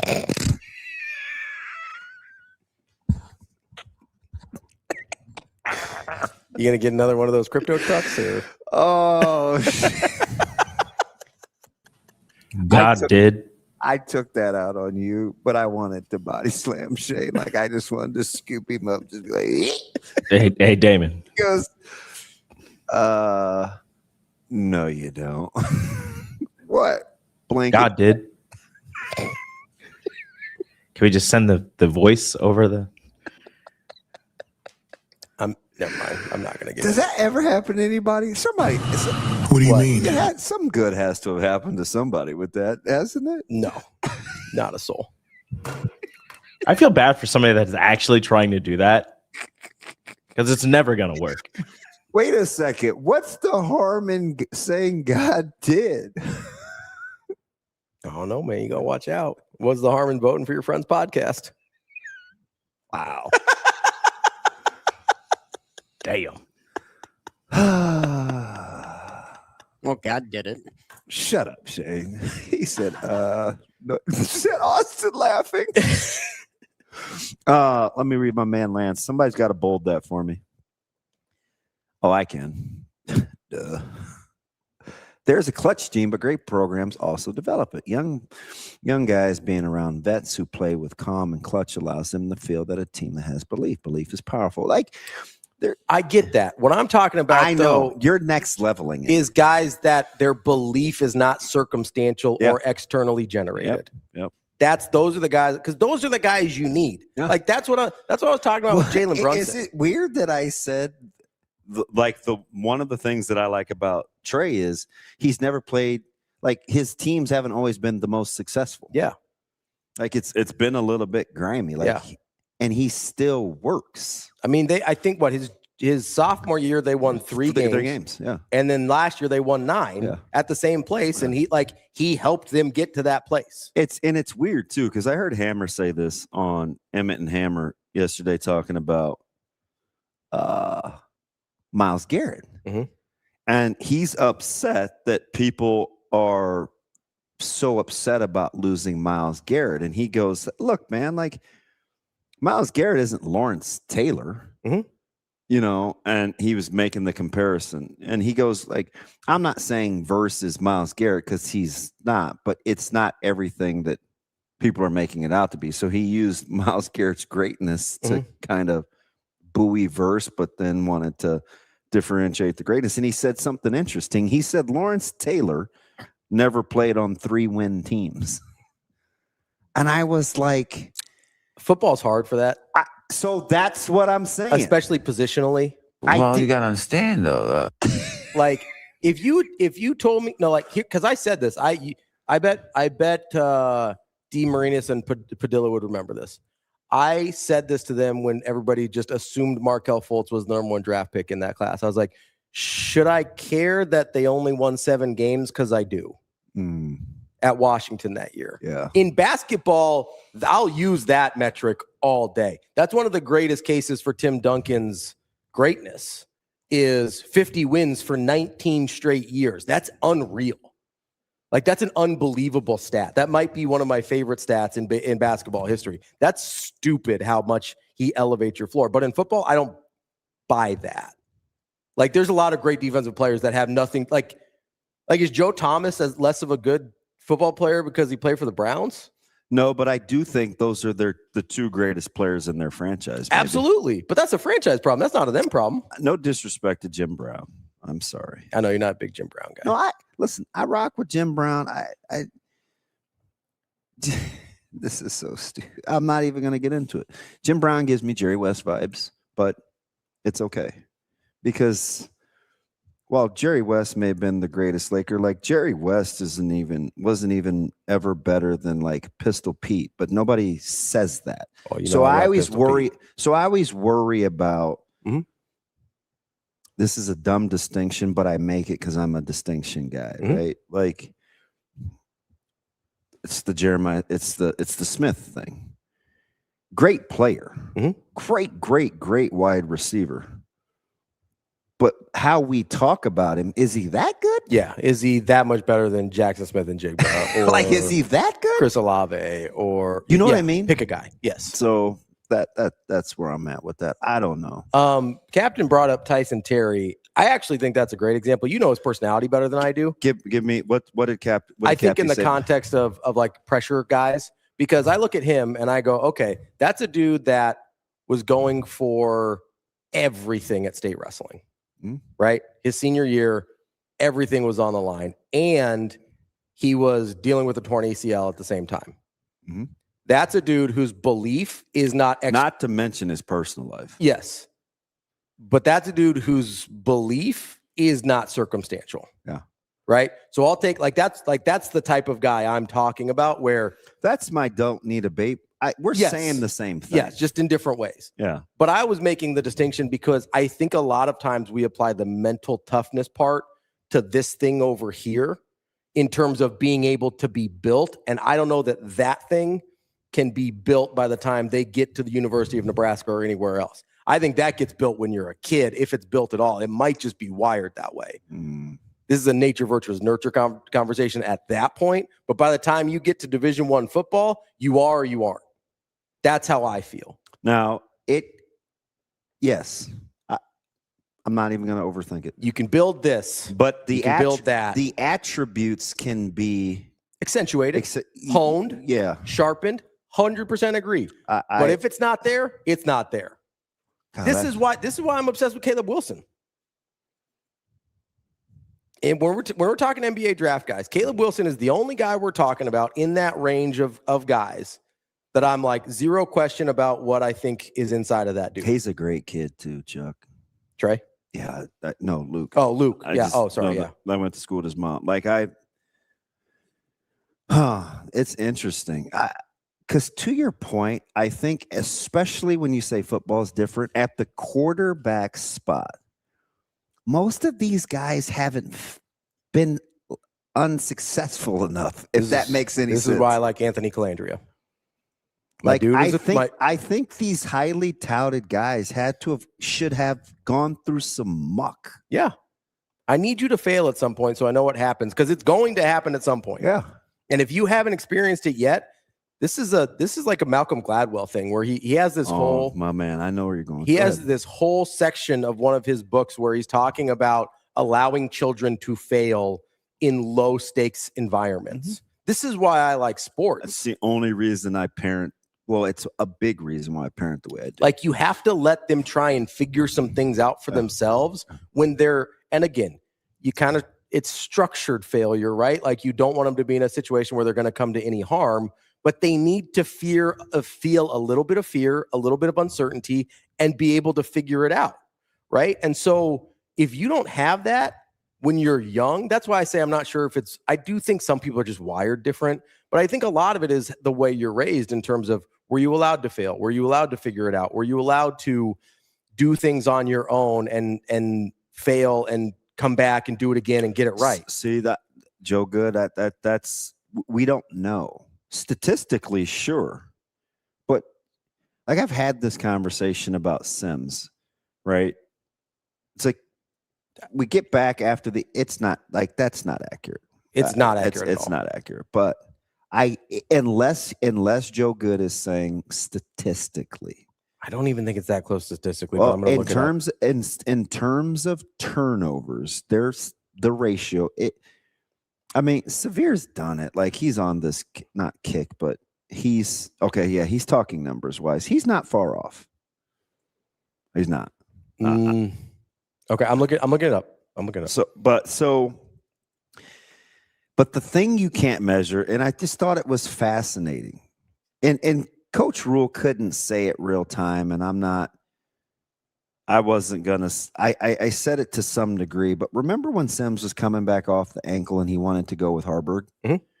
And I said, this is it's a little surprising, and he's like, look, man, like, he said, quarterbacks are different. He said, you don't know until they like go through the fire, right? Yeah. Like, he said, I'm learning this the hard way. He said you have no idea what you have until they're out there. Yep. Which is why PJ Walker went. You think he planned on PJ Walker being that guy? No, but didn't plan on Charlie Brewer being that guy either, because he tried to bench him as a sophomore. And he's like, nope, I'm that guy. Trying to get rid of PJ too. Yeah. Right. So, because it doesn't look a certain way. Yeah. But I do think quarterbacks are different in that regard, and I think that's a huge distinction between AC and Sims' temperament. So for the record, they have within 100 pass attempts. Sims is about at 900. Colandrea is almost at 1,000. Sims is at 57% career. Colandrea is at 64. I think he's talking turnovers. I'm getting to turnovers, and the ratio is 41-35 for Sims versus 49-29 for Colandrea. That's different. I mean, Sims is almost 1-1. We're talking about a plus 20 for Colandrea. That's a different thing. Plus 20 versus plus 6, like, that's significant. Were you counting fumbles? Some of the red zone clips I was using for Colandrea, like, he lost the ball a couple times in the red zone. I don't think the fumbles are going to help Sims's case at all. But I don't. They don't do a good job of keeping track of college fumbles, so I don't have that. To the point is the propensity. Sure, to put the ball in harm's way. To put the ball. 17 for Colandrea, 26 for Sims. Okay, so I get plus 9 more on that. So I'm 20. Yeah, I'm plus 29. Is it high at the quarterback spot? What? Colandrea's turnovers.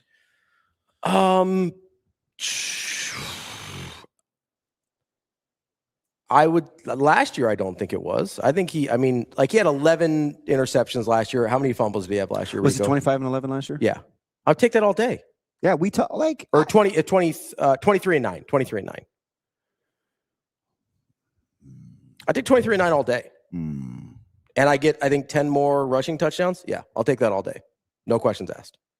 So Sims never had a 2-to-1 ratio ever in his career. Wow.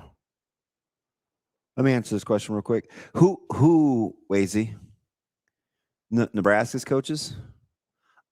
It's different now. Here's the other thing that I think, like, not all turnovers are created equally as well, because if I had to make the distinction between Sims and Colandrea, even if I'm ignoring the numbers, which I do think are more in Colandrea's favor than some people would like you to believe.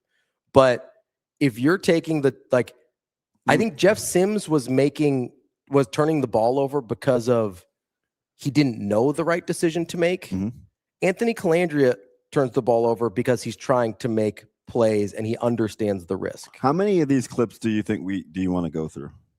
As many as you want. So, Wazy, something that's interesting. I just keep it a buck. With Sims, I knew I had seen some things Jeff, how many times do I have to tell you? And then insert deal. Like lack of understanding of what's happening. Where they would it was aggressive. Now, with Dylan, though, we weren't seeing that in practice. And Dylan didn't really turn the ball over. So it was he was fairly risk averse.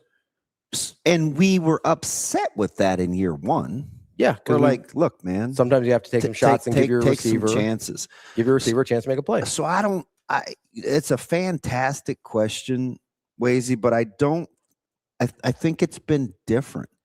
And I do think, unfortunately, and I think most coaches will tell you this, sometimes you have to coach quarterbacks differently. Now, occasionally you'll get these guys. I think somebody was using Ryan Day on his quarterbacks. Day is historically tough on his quarterbacks. Mike Leach, historically tough on his quarterbacks. Jimbo Fisher, super tough. Jimbo Fisher, tough on quarterbacks. Some guys just coach quarterbacks as, a certain way, and that's just the way that they coach him. But I think the reason we've seen some of the high-end guys struggle and not have as much success is because we don't know how to coach the temperament, because we don't have a baseline for how we want to do it. We change it based on the guy's mentality. The thing that I asked the other day about coaching good players maybe hard. It shouldn't. And maybe it shouldn't. It probably shouldn't. Maybe it shouldn't, right? Because I think everybody needs to be coached hard. We just have flipped this switch in the last 10 years where we kind of coddle high talent people. Yeah. And it's really bad in basketball. It's really bad in basketball. Yeah. It's really bad in basketball. But I still think at the end of the day, when you clean it up, man, it's did I send you guys that clip of Saban jumping a quarterback in camp? And he's like, do you throw it or he's making fun of the way he throws it. Do you know the quarterback he was talking about that practice? Who? It was Tua. Oh, yeah. Yeah, he's ended up being pretty good. He coached him hard. Yeah. So, I mean, to Wazy's point, I do think we do these guys a disservice when we coddle them. Yeah. I do. It's a fascinating discussion. What are we doing? Not until I mean, he had a 3-game stretch, Captain. It's not just looking at the numbers. He threw the majority of his interceptions in 3 games, right? Yeah. He had the 3 against Maryland. But overall, he didn't turn the ball over a ton. He was a risk-averse quarterback. The difference, I think, between this is why I said not all turnovers are created equally. And I get what you want the narrative to be based on who you talk to, Captain. I know you're out on the Dylan thing, which is fine, but you still have to be able to be objective. Yeah, it's not that ship has sailed. I don't know that anybody's been harder on Dylan than I have since he left. And he was a risk-averse quarterback, which is fine. But I think the biggest difference when we're talking about Colandrea versus Sims or anybody else is it's understanding the risk you're taking versus not understanding what you're seeing. And deeper than that, and way more important, in my opinion, is how you handle the decision making. Yeah, absolutely. Right? So sometimes you just have to be able to live with it. Colandrea gives me, and I'm not saying he's this talented, but I brought him up earlier. He gives me sort of Baker Mayfield vibes in the sense of, I'm going to take this chance. We're going to try and make a play, and I'm okay with how it comes out. Yeah. Like I got to find that Saban clip. I mean, he's just coming unglued. Like that's talking to his quarterback. Want to be clear, not comparing Colandrea to Baker Mayfield, but there is a certain part of it. You're so good and shy. I am, man. People can't fix stupid. People clip stuff. It's like, I don't know, man. Well, no, not even. That's these guys that do that. No, but there's like people like randomly on the internet that will just clip stuff out and be like, Ravi said that Colandrea is Baker Mayfield. But do you know how much I've been so nice to you on these clips where I literally just went back to Austin. I said, there's some really good points in here, but it's really hard for me to get the context. So we're just going to leave this and he's going to make it a long form thing. The whole Dylan Trey thing took on a life of its own yesterday on social media. And I'm like, you guys didn't listen to the clip. We can give as much context as possible. If people want to hear what they're going to hear, they're going to hear it. No, you're exactly right. Like I said, Anthony Colandrea, just like Baker May. Just kidding. We're going to take. You're an idiot. We're going to take a quick break here. Just send that out. We've got Brian Edwards coming up next year from Major Wager, Talk a Little Gambling. That's DBM, Ravi Lulla. It's Hurrdat Sports Live.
Let me begin with that second question. It's so interesting to me because 1 year we graduated 76% of our extra base hits, and the next year we actually broke an offensive record. I'm not saying we're going to do that next year, but one thing that if you were in that room, the returners were talking about is they feel a lot of responsibility and they're encouraged by what this senior class did and where this senior class has positioned this program. And they take a lot of pride in it not doing this. And I love that. I love that they spoke out and spoke up like that. And we've got a freshman group that we are super excited about. I think they're very athletic. I think they're spicy. I think they're fun. And we've got a handful of our seniors that are going to be around to help infiltrate, just keep loving and serving and caring for Nebraska softball. So the future is still bright.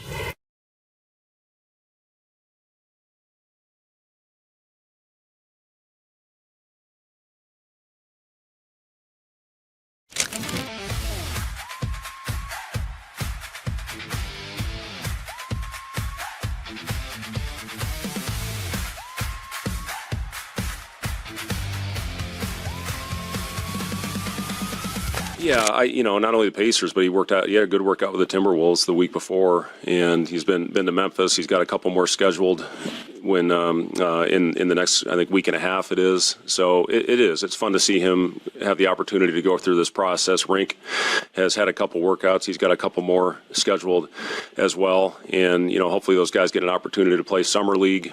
One really cool thing about Sam is, my wife was born in Australia. So, Sam could have the opportunity. Carol got her passport a couple weeks ago in Chicago, and, we're started the citizenship process for Sam to be able to play as a native over there, which would open up a lot of doors. So, he's going to have options. I know he wants to ultimately get into the broadcasting thing. He doesn't want to get into coaching, which he's my smart kid. And my daughter's the smartest. But anyway, he, the opportunity to play this game, and I told him play it as long as you can. It's a lot more fun playing than it is going into this side of it. And, he's going to have some good options in front of him.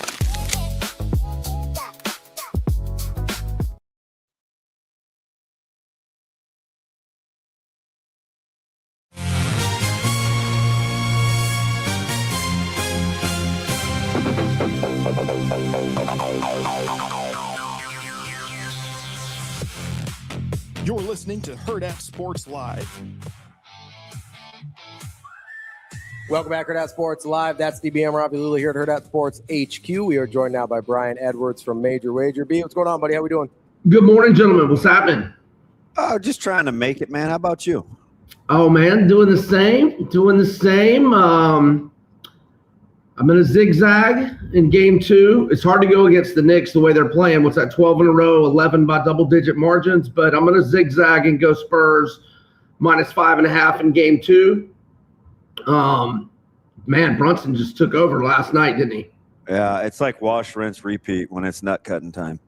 So if you like the Knicks in the series price, I would not take them -134. I would just take Brunson to win Finals MVP honors, which is even money.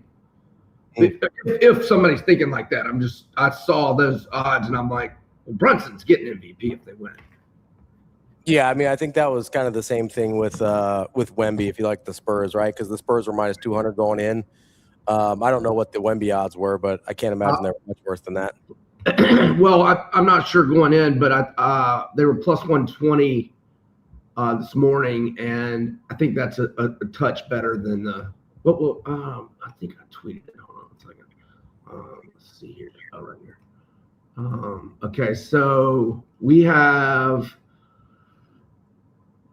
Wemby's +120, whereas the Spurs are +114 on the series. So whatever. Yeah. +114, +120 difference.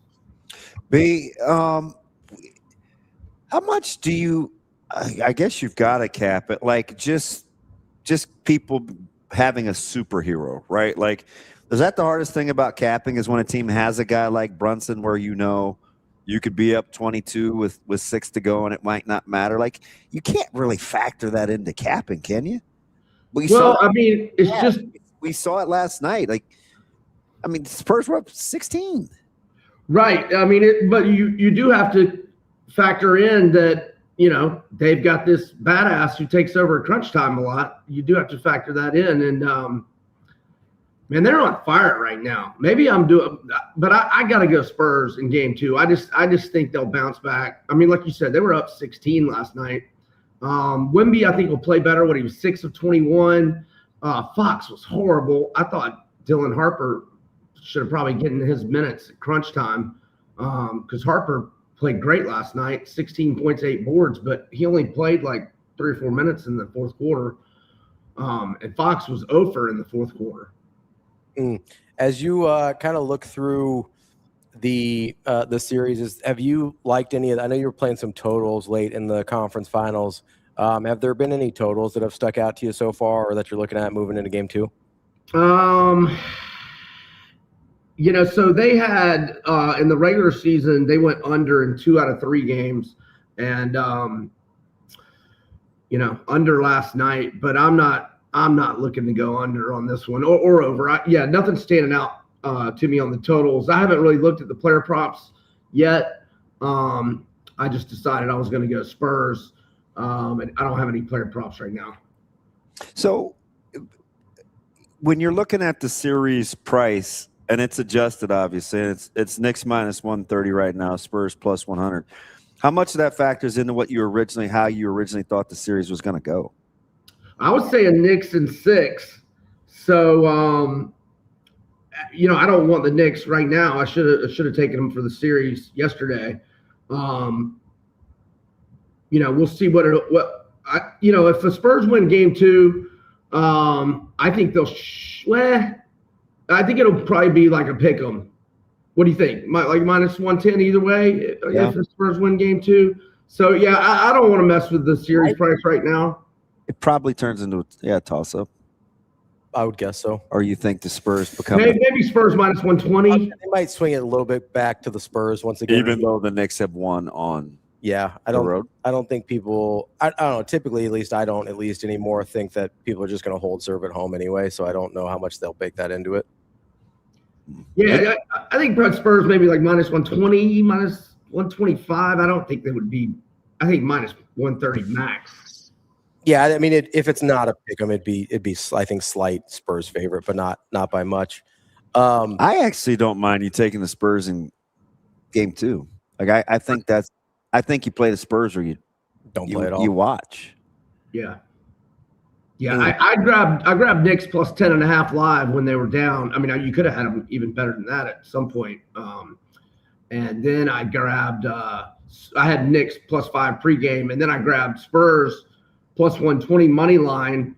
I guess that was like a few minutes into the fourth quarter, hoping to hit a hedge, but it still worked out. I was able to get a decent profit last night. Let's look at some of the. You had a look-ahead line from DraftKings for college football with I think the only one they've done for Nebraska so far is Oregon at Nebraska. They're currently a 21.5-point favorite coming into Lincoln. Yeah, that's a big number. Wait, isn't that isn't it at Oregon? It's at Oregon. It's at Oregon. Yeah. That's what I thought. It's a big number. I don't really have an opinion on that one, but I think it's 70 total games. So if your listeners want to go look at DraftKings, they've got all sorts of games of the year lines. Let me highlight a couple. That Bama's minus 15.5 revenge game at home to FSU in week 3. Florida's pick'em at Auburn. They've got Houston plus 12.5 at Texas Tech, just like FanDuel, as we discussed a few weeks ago. Texas minus 7 at Tennessee. Georgia minus 10 at home to Oklahoma. Let's see. Georgia minus 3 at Bama. FanDuel has it 2.5. Bama minus 1.5 at Tennessee. Indiana, Ohio State pick'em, same as FanDuel. I'm looking for some like Big Ten.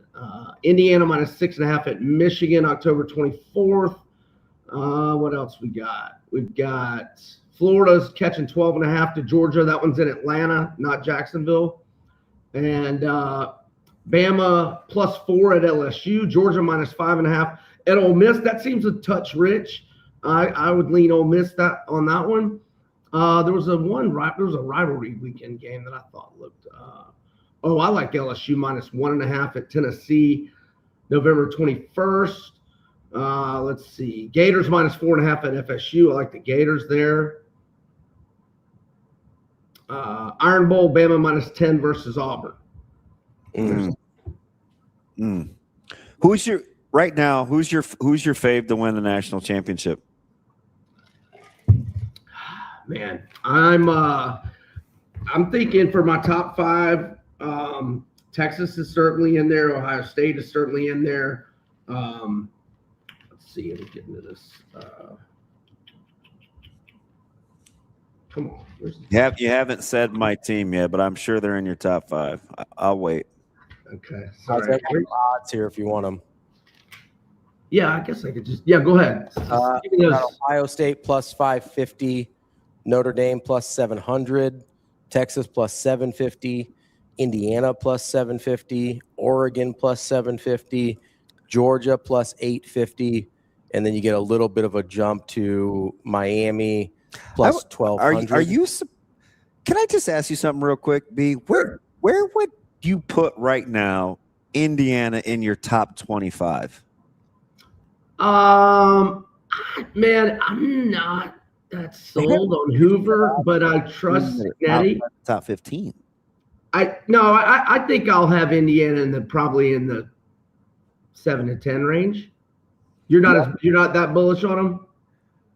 I know better. So sure, they'll be good, but they're getting pretty good odds for a team that might probably start the season outside of the top 15. You think Indiana's going to be outside the top 15? Man, I don't think so.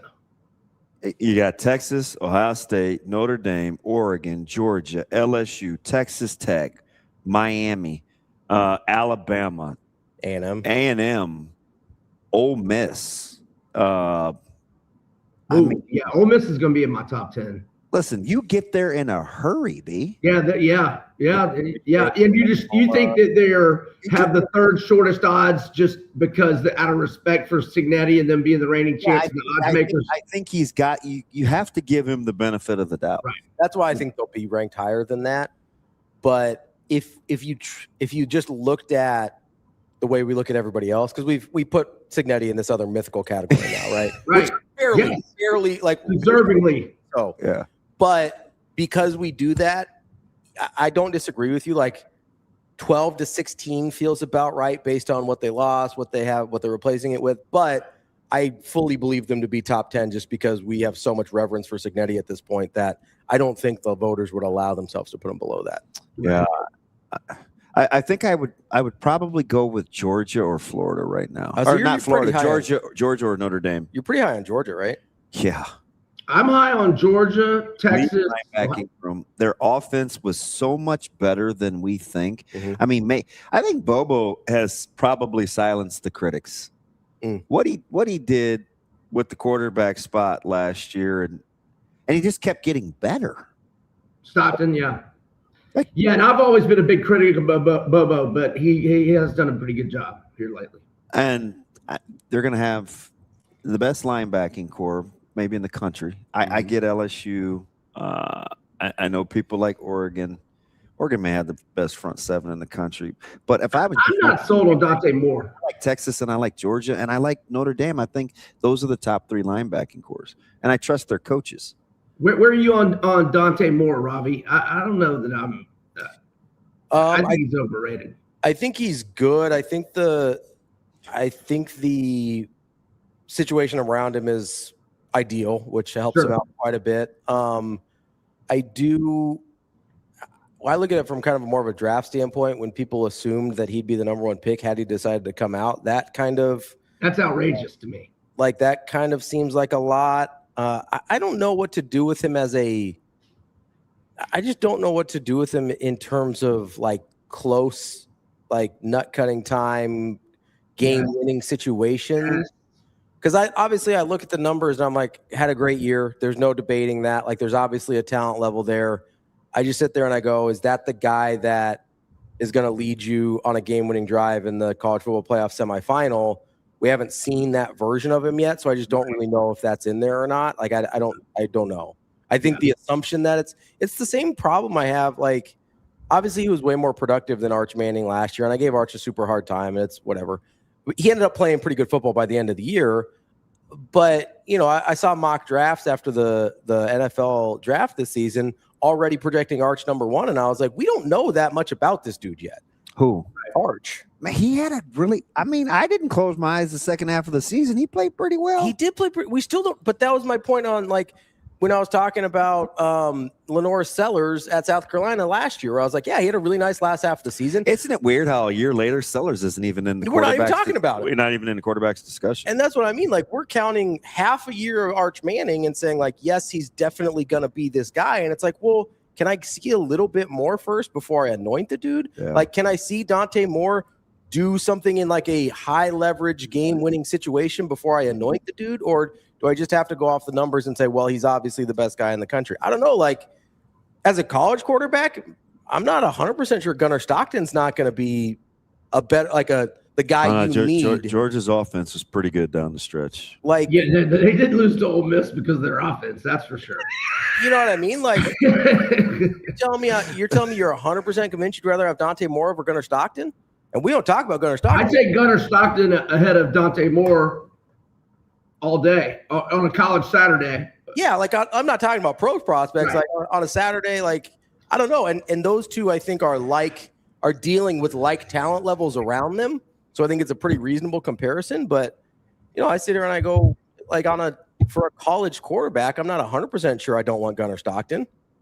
Yeah, I want Stockton ahead of Moore because we've seen Gunnar Stockton. Is that just because I said I like Georgia? No, I think he's a guy that we don't talk about very favorably, that I think his track record is as good or better than some of these guys we're obsessed with. So, a guy that Dante Moore was 30-10, though. Like, he had the two bet. Oh, I get that. The numbers are great. Interesting. Have we seen enough from Chambliss to get the love he's getting? Yes, 100%. At crunch time in big games, we've seen it. I've sort of been afraid to say it. Now Chambliss has had I know it's a way bigger sample size. Chambliss gives me sort of, and I don't know what the results are going to be. He sort of gives me Cardale Jones vibes in the sense of like, hey, I know you can do it in the big moment, but can you do it when it's expected of you every day? So it'd be a much different year for him. Like going into he gets the benefit of the doubt in the national discussion. Yeah, going into it, being the guy versus nobody has tape on you, nobody has any idea who you are. And listen, obviously let's factor in play calling. Yeah, Lane Kiffin, one of the best play callers of our generation. That offensive staff is not anywhere to be found in Oxford, Mississippi anymore.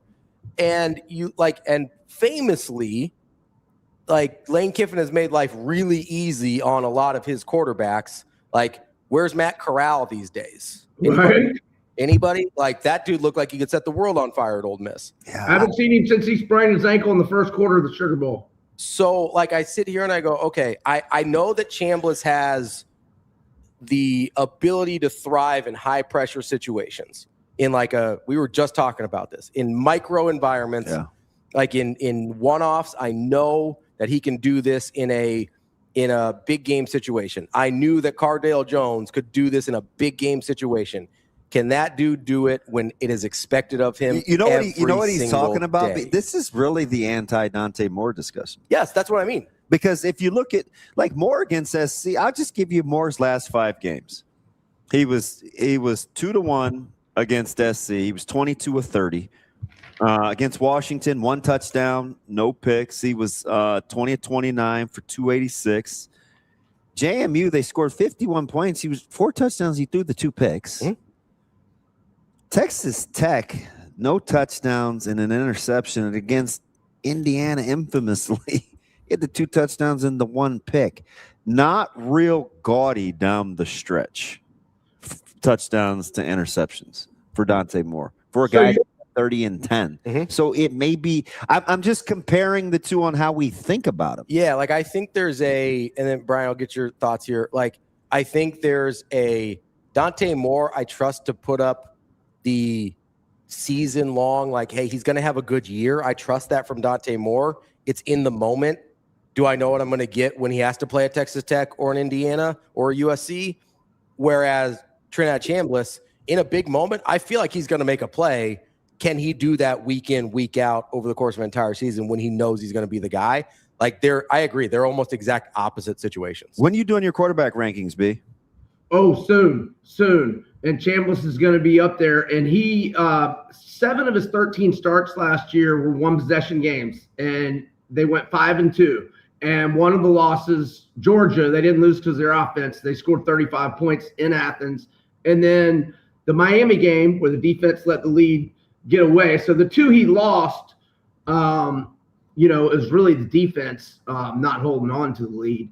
And, he got it done against Georgia. Got it done in his first start against Arkansas.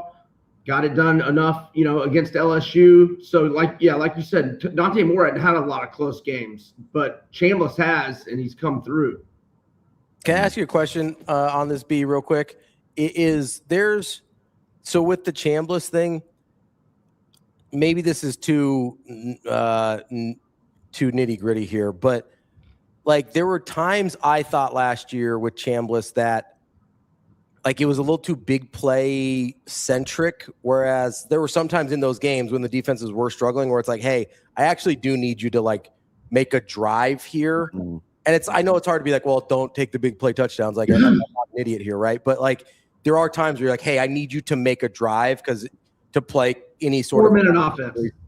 Yeah, like to play any kind of complimentary football here, like you can't score in 4 plays. Like your defense needs a second. We have to eat clock here. Like that's one of those things where, again, I know he's capable of making plays. Is he capable of doing all the other quarterbacky things? Yeah, I mean, I think he is, and I think they're going to be able to run the ball again like they did last year with Lacey. I mean, they got 3 starters on the O-line coming back. Yeah, Ole Miss is going to be a handful, man. Offensively, the play call. There are some intangibles, but they got some weapons. Real quick, B, where will Sand be in your quarterback rankings? Top 5? Who's that? Julian Sand. Oh, maybe. Work cut out, man. It's going to be fun. Yeah, maybe. I don't know if he's going to be in my top 5. He'll be close to the top 5, but I'm looking forward to doing those. I may try to do them this weekend. Sand's got some Dante Moore vibes as well. All right, buddy. It's going to be fascinating with quarterbacks. Yep. All right, B. We'll talk to you later. Have a good week. Have a good one. Thanks. Thanks, buddy. That's Brian Edwards from Major Wager. We're going to take a quick break. We've got Michael BRUNTZ, Husker 24/7 coming up next here on Hurrdat Sports Live.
Let me begin with that second question. It's so interesting to me because 1 year we graduated 76% of our extra base hits, and the next year we actually broke an offensive record. I'm not saying we're going to do that next year, but one thing that if you were in that room, the returners were talking about is they feel a lot of responsibility and they're encouraged by what this senior class did and where this senior class has positioned this program. And they take a lot of pride in it not doing this. And I love that. I love that they spoke out and spoke up like that. And we've got a freshman group that we are super excited about. I think they're very athletic. I think they're spicy. I think they're fun. And we've got a handful of our seniors that are going to be around to help, infiltrate, just keep loving and serving and caring for Nebraska softball. So the future is still bright.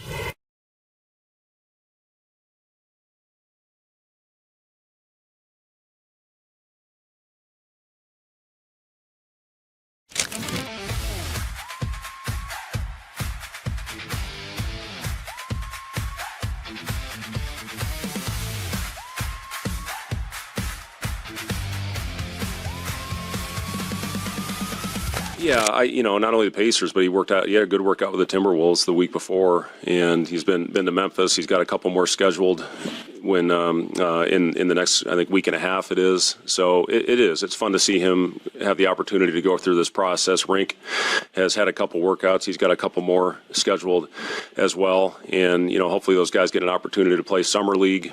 One really cool thing about Sam is, my wife was born in Australia. So, Sam could have the opportunity. Carol got her passport a couple weeks ago in Chicago, and, we're started the citizenship process for Sam to be able to play as a native over there, which would open up a lot of doors. So, he's going to have options. I know he wants to ultimately get into the broadcasting thing. He doesn't want to get into coaching, which he's my smart kid.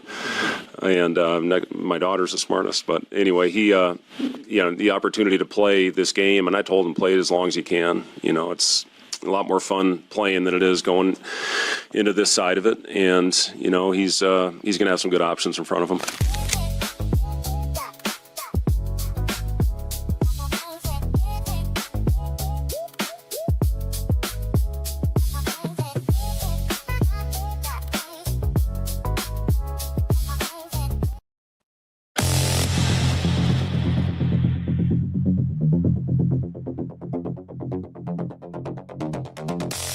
You're listening to Hurrdat Sports Live.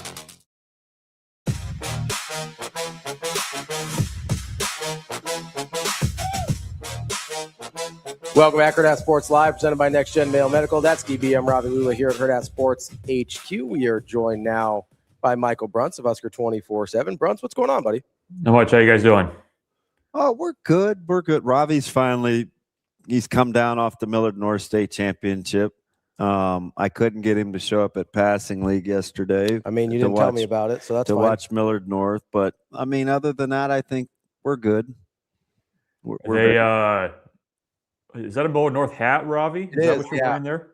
One principal of Millard North High School, Aaron Behringer, hooked me up with this. So he's proud alum. All right, BRUNTZ, you're not the jealous type, I don't think. But would you like some Millard Northian gear, or in your profession is that frowned upon?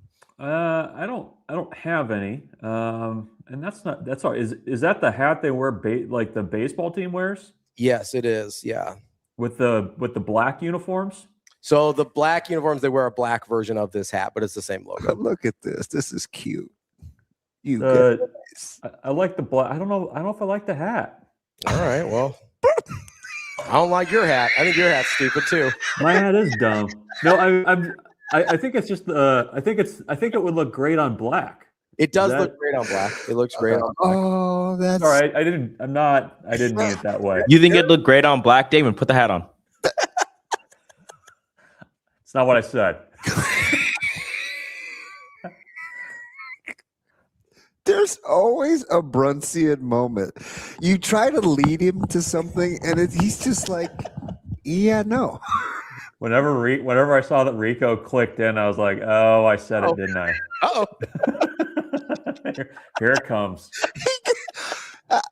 I don't think I like the hat.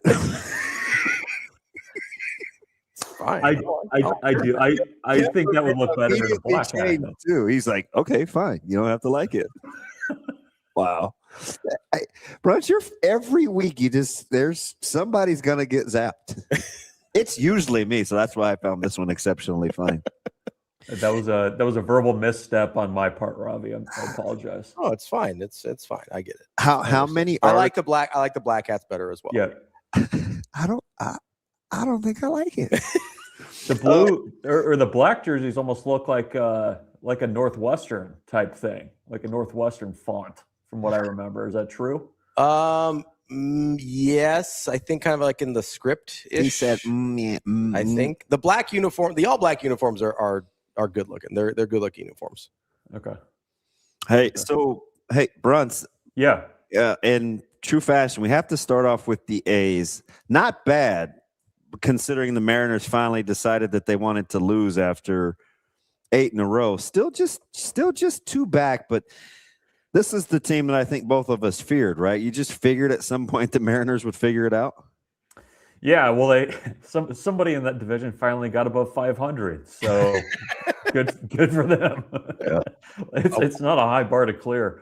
Yeah, I think. Well, we had talked about it, I think, in early May, where it was like just kind of waiting for Seattle to figure it out. I think that's probably where it ends up landing.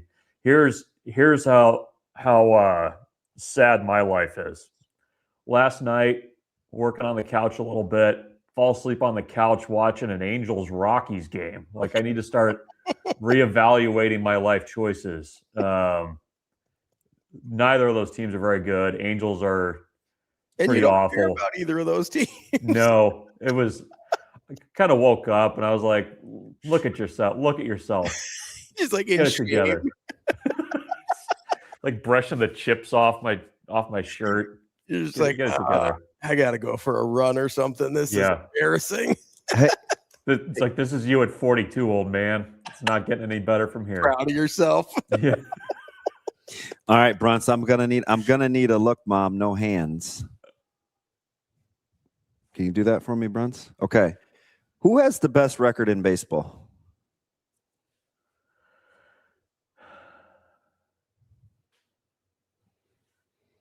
Is this a big setup for the Dodgers? Are they? No, I'm just asking if you know. I don't know. It's incredible. Braves? How many wins? Oof, I don't know off the top. They're over 40, aren't they? The flipping Braves are 42-20. Yeah. People. How often do they lead? They don't lead any storyline. No. Nothing national. Like, the Braves are 42-20. Just chugging along. Dude, they're healthy. Like, is this what this kind of what we've been waiting on, right? They're not the comeback kids that make this late third of the season run. Like, Braves are kicking, and I think they've lost a few in a row, I think, but Braves are 42-20. Nobody knows that they have the best record in baseball. Yeah, that was a surprise. Right behind him, though, Damon, now that I looked, I didn't want to look and ruin the question. Dodgers right there at 40 wins. Yeah.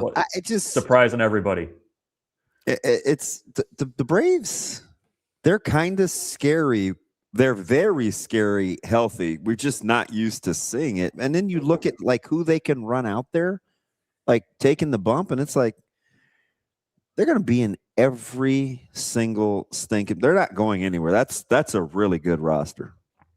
Yeah, I always joke with my friends who are Braves fans that the way that they roll through pitchers with injuries, it's always pretty precarious. But yeah, when they're healthy, pretty good team. God. And I don't know.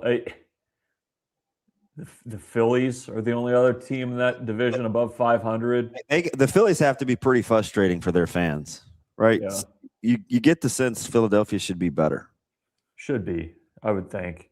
Who is it? Milwaukee? Are they the only other moderately dominating team in the National League right now, besides the young upstart Dodgers? 37-22. Plucky. Yeah. Plucky. You know, they're just they remind me a lot of the Rays. You know, a lot of scouting and finding hidden gems, and they use openers, right? Do they do that? Yeah. The funny thing, we just got into this a little bit with Mitch Sherman. We took him everywhere, but what his real job is, we just a bunch of random sports questions, and we were talking about guys that are unfairly that that had really good careers that we just don't give a lot of credit to.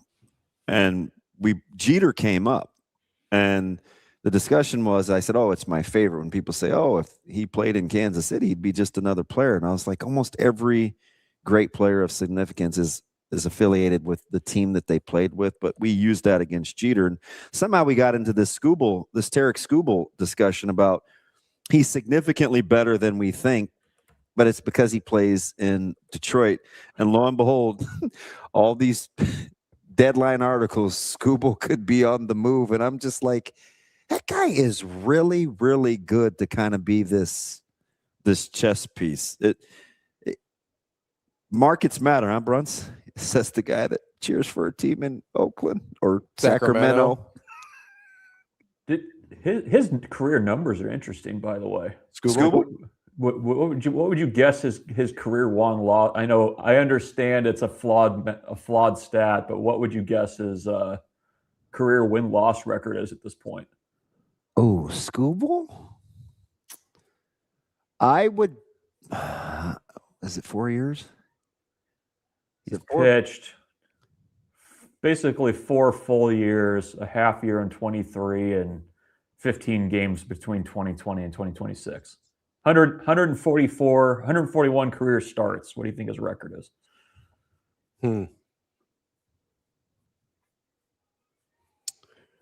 Going back to 22. This is great radio while I'm I appreciate you guys. This interview could have been a text chain probably, but that's all right. That's basically the entire show. It's fine. That's fine. Okay. He does have a weird career, BRUNTZ. I'm looking at that's odd. It's odd. I won't. Like it's like nothing until 2023, and then it's like, oh boy, 2024. I won't say suspicious, but I will say odd. There's quite an uptick there in the numbers. 141 starts. Wonder where that came from. Lots of guys peak at 27 after not being anything before that, right? You're always so critical of to throw. I mean, I'm gonna go. How many decisions, BRUNTZ? Oh, you're gonna make me do math. 96 career decisions. Look at that math. I'm gonna go 96. I'm gonna go 51 and 45. Just because I asked the question? Did you skew that one way or another because he was? Thank you. Yes. Yes. Low. Yes. Lower. What would you? 57 and 39. So if you wouldn't, so honestly, 141. If 141 decisions, I would have said probably 141 starts, 96 decisions. I would have put him at like 65 wins. I would have, My first thought, I would have said like 65. But even this year, he's only has five decisions. Yeah. I'm just saying he was pretty much a nothing burger until he was 27 years old, which is super, super common.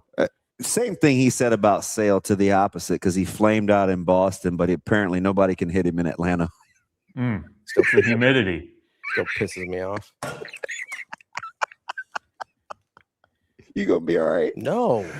That was the whiny Ravi. That's good. He said no. I'm mad. I'm mad about the Red Sox always. I'm just happy Mookie Betts has a tequila line. BRUNTZ, I suppose I should get to baseball, but I want to start with recruiting and football, man. Like, how many? You're going to give yourself deadlines because you kind of run the show regionally here, but you plan on having to do a lot of writing after this OV? Yeah. Yeah. Got a lot of writing on the docket.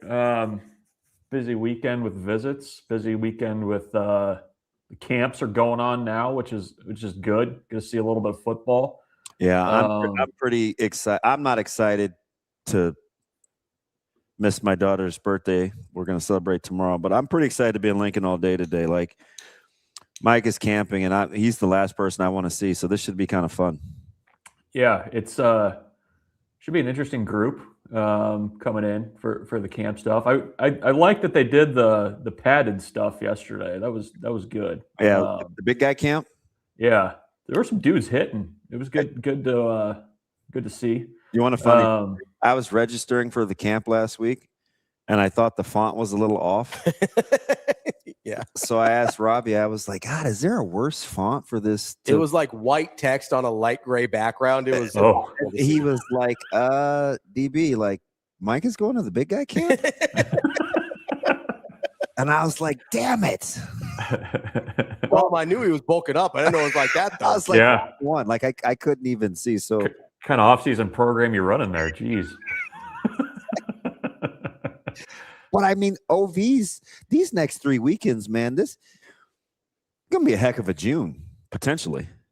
Yeah. They're set up for about 12, 13 this weekend, 9 and 8, I think, for the final 2 weekends. And that number is definitely going to move. There's been a lot of more kind of shifting of visits, I think, than maybe what I've remembered in the last few years. It's felt like before kind of you would say, well, you want the last visit, you want the last one before a decision's made. And I don't know if that's the case anymore. Like it feels like with everything nowadays, you maybe want to be towards the front of the line, and maybe in a position to shut down some of these recruitments a little bit sooner than they might be otherwise. So, that's been, I think, an interesting change. And I think you're seeing, canceled official visits because of that reason, because of guys just making decisions quicker on visits. I think schools are being a little bit more aggressive with trying to shut things down. But yeah, I mean, it's, going to be an interesting few weekends with, not only a number of guys coming in who are already commits, and that's going to be the case this weekend with a lot of the linemen that committed in May, but, opportunity to really kind of add to, impress Albert Simeon again with him coming back. Matthew Gregory moving up that visit is noteworthy to me. Yeah, he's got all but be in, right? Oh yeah, I think that UCLA visit, give him something to think about. I would not, and not just in his situation, but UCLA has been a bit of a problem. And I think they're one of my dark horse teams this year too, in the Big Ten. Yeah, I think UCLA is going to be pretty good. And then they're going to be interesting. I mean, they win, that coaching staff wins, and they coach it well. But yeah, I mean, I think the big focus this weekend primarily on the lines, both offensive and defensive. So, a chance to kind of get it off to a strong start here.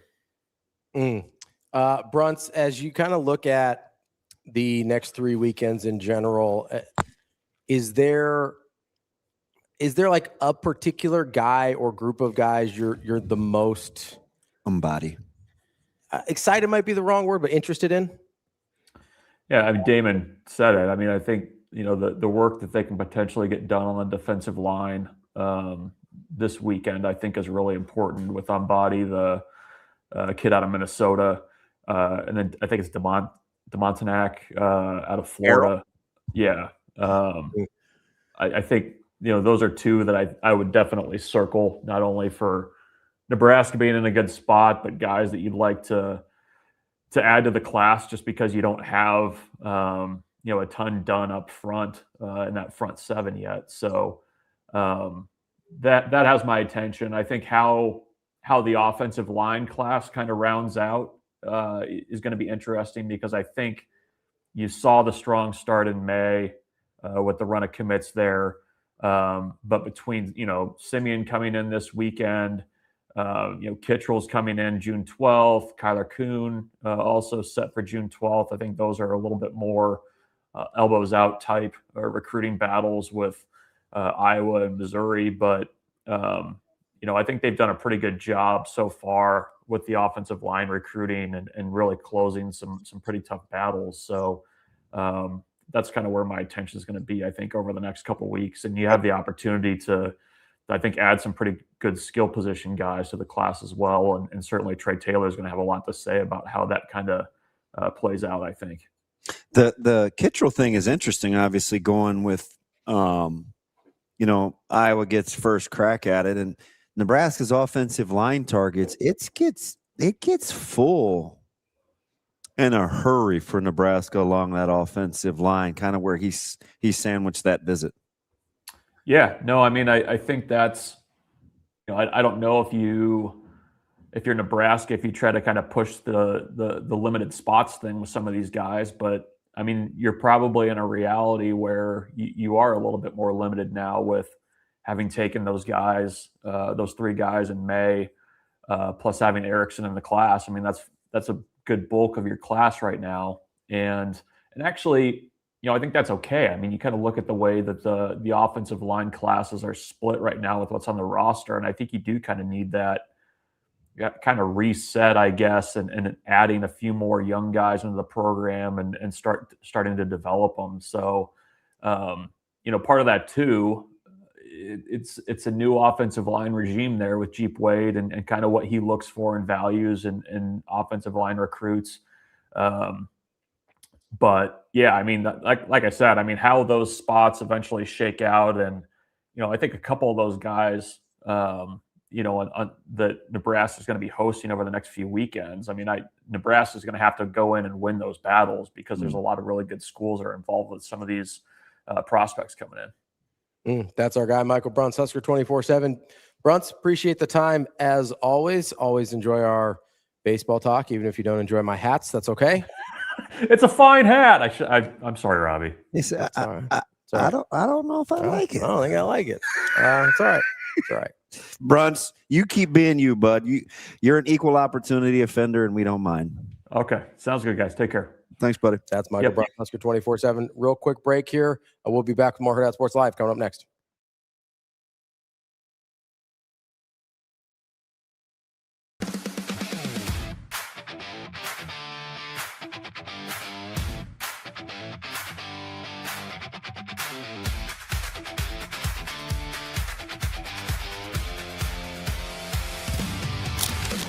Yeah, I just think that this year the guys behind closed doors were able to see what a true player-led team looks like, and so the guys that are going to be back understand that that's really where it starts. So, our job as coaches is to go out and try to improve the roster this summer, find the right pieces of the puzzle, because that's the way you keep the momentum. But these guys, again, sometimes you just have to do it to prove that it can happen, and we did that 25 years ago when nobody thought we'd ever have a chance to play in the College World Series at the University of Nebraska. We did it, and it's been 18 years since we hosted a regional. We've got the most wins since we've had since 2005. These guys have laid the groundwork, but it doesn't just stop there, right? And these guys have proven time and time again that the best teams are player-led, and that's what they have. That's what we have to take to next year, is the understanding of the guys in the clubhouse of what it takes to set the standard every single day. And they've had amazing ambassadors for that.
we weren't selling Jell-O to make a living, obviously. It was just fun. And, the fun exploded, and social media took it to a whole nother level.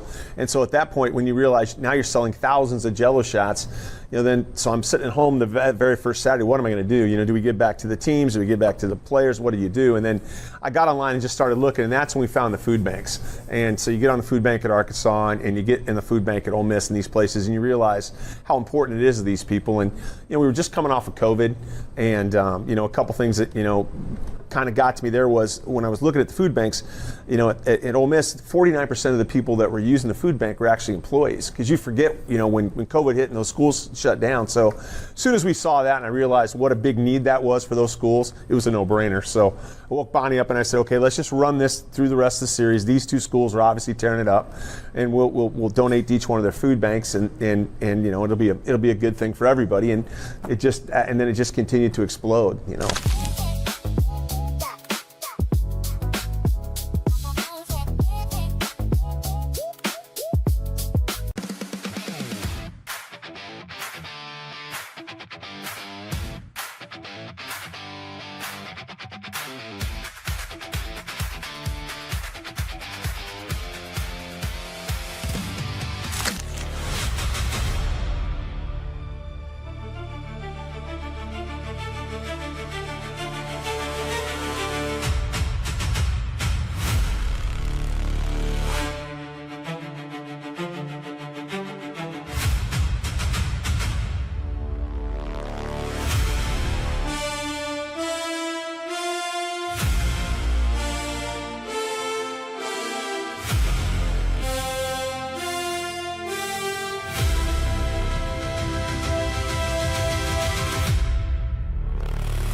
let me begin with that second question.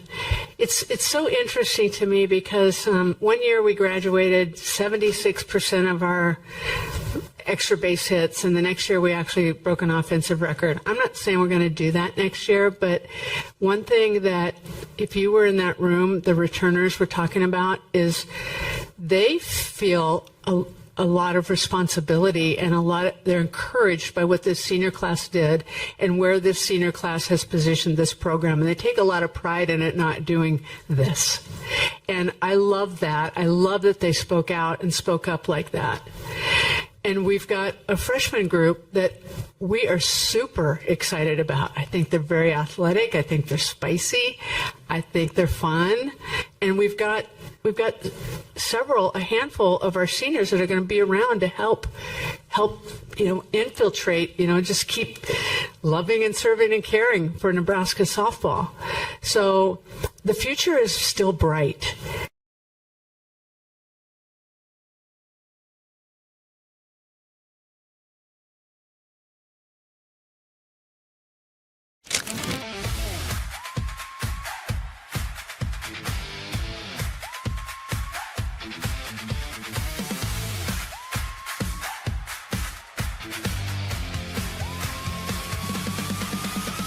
Yeah, not only the Pacers, but he had a good workout with the Timberwolves the week before, and he's been to Memphis. He's got a couple more scheduled when in the next, I think, week and a half it is. So it's fun to see him have the opportunity to go through this process. Rink has had a couple workouts. He's got a couple more scheduled as well, and hopefully those guys get an opportunity to play summer league. One really cool thing about Sam is, my wife was born in Australia, so Sam could have the opportunity. Carol got her passport a couple weeks ago in Chicago, and we started the citizenship process for Sam to be able to play as a native over there, which would open up a lot of doors. So he's going to have options. I know he wants to ultimately get into the broadcasting thing. He doesn't want to get into coaching, which he's my smart kid, and my daughter's the smartest. But anyway, he the opportunity to play this game, and I told him play it as long as you can. It's a lot more fun playing than it is going into this side of it, and he's going to have some good options in front of him.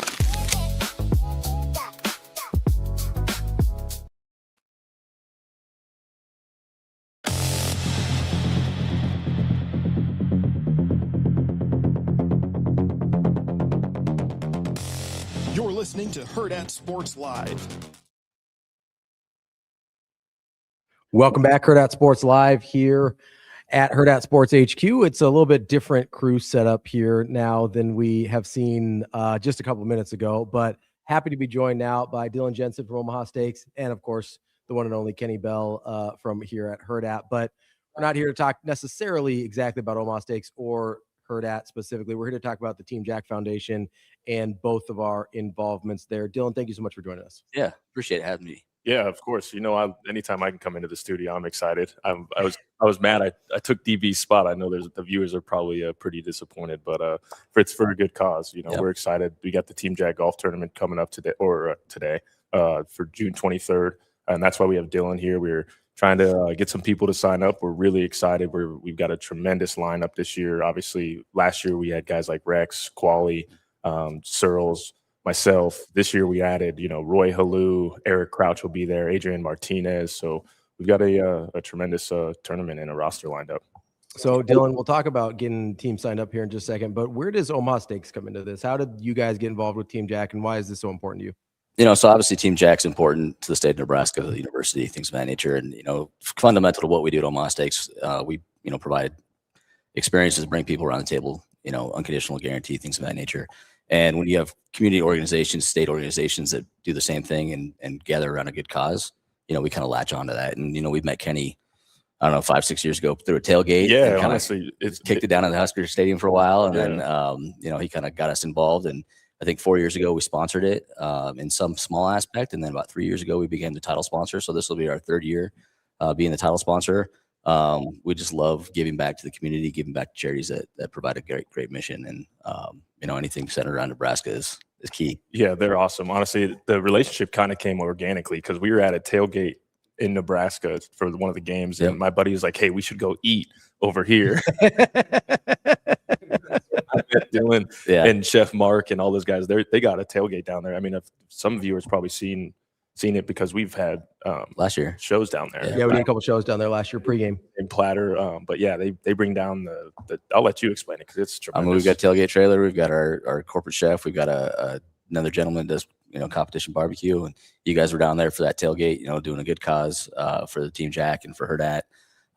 We just love hosting. When you put great food, great people, great experience together, that's the best sports environment. So, obviously why we brought a platter for you guys today to try some, so. I always get pumped when I see this platter, whether it's here at the tailgate or it's making the turn at the tournament. Yeah, this thing never misses. I will say I'm a little distracted right now. So I've done a lot of the stuff that we've had before. I think this will be my first time having an Omaha Steaks hot dog. Yeah. And I love hot dogs. Yeah, you guys brought hot dogs to the right office, man. Yeah, so these are our all beef hot dogs. Yep.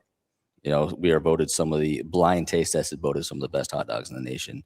And these are actually our Wagyu New York strips. So I don't think you've had these yet. I haven't had those either. DB grabbed one before he left, and I think that nod of approval. DB didn't just grab one; he grabbed the biggest end piece possible. I thought he was gonna take it and cut it just down the gullet. It was impressive. Yeah. He didn't bother with the cut pieces. He was like, "What's the half that you guys didn't cut yet? That one's gonna be mine." That one right there. No. Yeah. So we brought samples for you guys to try. Like Kenny said, we'll be on the turn serving up steaks and hot dogs at the tournament. We just like to help provide another experience at the tournament. We just want people to sign up, come out and play. It's always a good time. Unfortunately, I can't play this year, but Omaha Steaks will represent like we always do. So. Yeah, man, you guys do represent so well too. Last year we had a great day. So looking forward to it. Yeah. Looking forward to whoever you guys put out there as well. You guys have a fun staff over there. I've been loving your guys' social media content lately. Yeah. The holiday season when you guys did the elf mailroom dance, that was fantastic. To that lady, wow, very impressive. That she's very talented. That was one of my biggest surprises last year. Last year was my first year doing the Team Jack golf event, and we round the corner, and I just see a giant Omaha Steaks tent, and you get the smell, right? And we got to that hole pretty late in our round. Way too late, man. Way too late. But at that point, I was starving. Yeah. And so it was kind of like an oasis in the desert a little bit there. One of the best surprises. I tell Kenny this all. I'm like a 12-hole golfer, right? Yeah. After about 12 holes, I'm pretty much good. We were probably 16 in at this point. Yeah, we were probably 15, 16. So I was sort of over the whole golf thing at that point. And then I saw the Omaha Steaks tent, and I was like, oh, second win, baby. Let's go. Yeah. Now I'm ready. I finished strong. Yeah, definitely. Award ceremony go. Yeah. So you guys will be there out there again next year. So that's a little again something you can look forward to if you do sign up. And we got some prizes if people sign up as well, right? The next two teams that sign up for the Team Jack golf tournament will get $250. Is that correct? That's a lot of hot dogs for $250. Yeah, you might be able to get some of the Wagyu also. Good idea too. I mean, another way I've worked with Omaha Steaks is I bought when I was prior to my Hurrdat position. I was in IT and I hosted clients, and after I'd host clients for get-togethers and stuff, I would send them those Omaha Steaks coolers, those care packages. Those things are fantastic. And that's gifts. Actually a good call out. So we have a site set up for Team Jack. So it's omahasteaks.com/Team Jack. 10% of proceeds of those orders go back to Team Jack. Right now, to kind of sweeten the pot for you guys, 16 free smash burgers to go along with that, with an order over $129. Plus, like I said, that 10% goes back to Team Jack. So even if you aren't in the golf tournament and you can't make it to the golf tournament, you can support Team Jack year round by purchasing Omaha Steaks for friends, for family, for yourself, wherever you need to support. So great holiday or birthday care package there. It's a great everyday meal. Everyday meal. Everybody needs protein. Hey, DB's creeping back in. I think he might need a refill on steak here. Yeah. He's staring at no one's tried the dogs yet. He's staring at it. If you guys want to talk for a second, I'll grab a bite of a hot dog. I guess Kenny's gonna go in first. But fantastic. See, DB's still here. He's still trying to get some steak. You might as well grab one of those big chunks. That is fantastic. Yeah, that doesn't lend into any of your other tendencies, DB. Doesn't matter what time of day. Steaks are great. I agree. This might be the only office in America where like somebody will say, hey, at like 9 o'clock, there'll be a Teams message be like, hey, I'm coming in with a bunch of hot dogs, and nobody questions it at all. This isn't the first time this week that this has happened. If you look at our Teams message right now, there's messages about hot dogs, and I just brought donuts for everybody this morning to the group chat. So this is an office that you leave pretty well fed every day, I'd say. Yeah.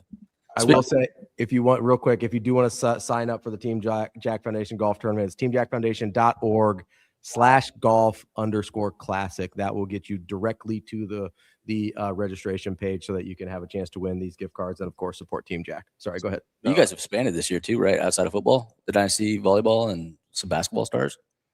Oh yeah, Jordan absolutely. Larson?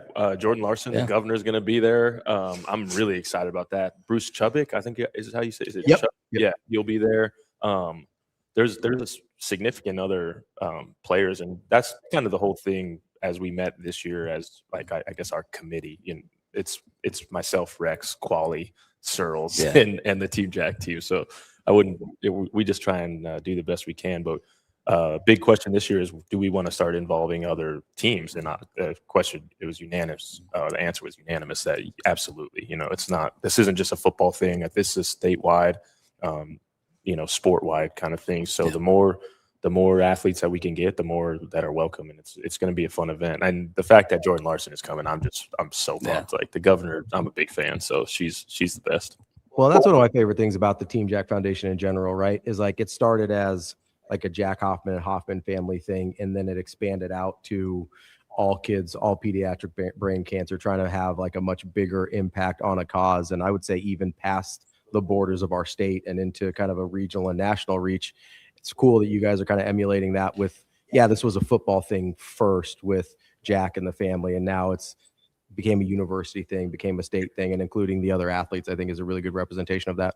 I think it's an overall a really important message, right? Because this is something that affects not just a football family, but this affects obviously everyone on this planet. So the more inclusive, the more money, the more awareness that we can bring to it, that's the end goal, right? So we want as many eyes, ears, and dollars towards defeating this terrible disease as possible. And the more great people that we can bring in, the better. All right, Dylan, anything else that we missed that we need to make sure that we talk about here? I know we talked about omahasteaks.com/teamjack. Just plug that one more time for me. I mean, that's the way to give back, is buying Omaha Steaks year round. Feed your family, feed your friends. It's the offer with the 16 free smash burgers, and like these smash burgers are built for the grill. I don't know if I've talked about that, but I've had the smash burgers. 5 minutes, freezer to table on your grill. You've got a smash burger that's cooked to perfection. So that's unreal. omahasteaks.com/teamjack. You'll get 16 free Omaha Steak smash burgers with your order of $129 or more, and 10% of those proceeds will go directly to Team Jack. And then the other thing you can do is go to teamjackfoundation.org/golf_classic in order to register for the event. Again, you can win $250 to Omaha Steaks as well, which could go to that nice package of free smash burgers also. And that's how you support what we're trying to do here. Support Team Jack, support Omaha Steaks, and support the state. I kind of want to take a break here so I can get in on some of this hot dog action. Dylan, we appreciate you so much for joining us here today. We appreciate everything that Omaha Steaks does for the community, and especially right now with the Team Jack Foundation. It's June 23rd at Tiburon Golf Course is where that will take place. Which was last year the first year at Tiburon? First year, we were at Wilderness in Lincoln, but Tiburon was great for us. Fantastic. Those guys over there just know how to run a golf tournament, so it's gonna be a fun day. Really looking forward to it. Absolutely, Dylan, Kenny, thank you so much for joining us. Thank you so much for bringing snacks. I appreciate that. Of course. Anytime. We're just right down the street. I know. I listen. I'm still waiting for another invite for lunch like we had last time. That was pretty good. We appreciate everything you do for the community as well. We'll be right back. More Hurrdat Sports Live coming up after this.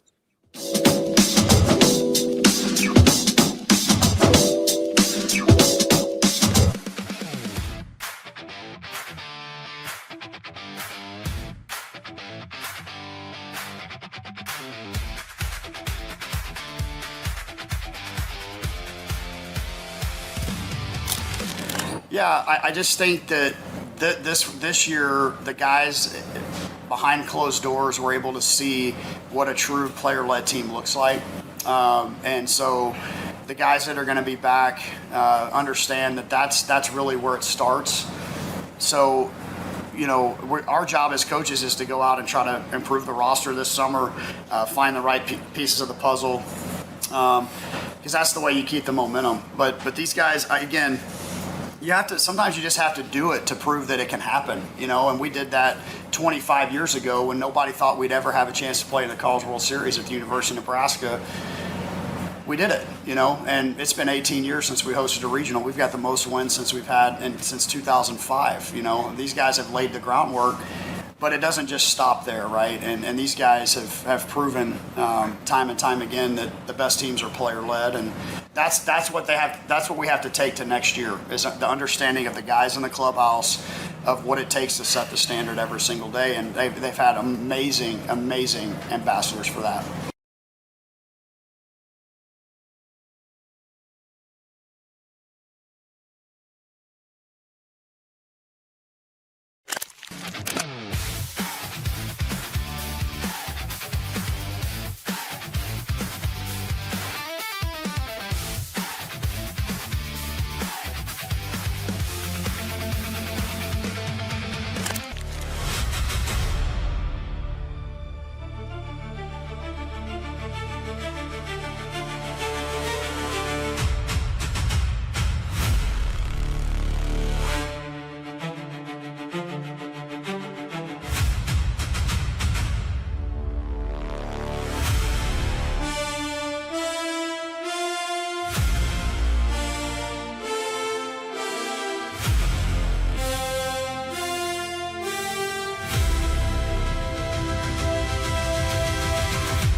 We weren't selling Jell-O to make a living, obviously. It was just fun, and the fun exploded, and social media took it to a whole nother level.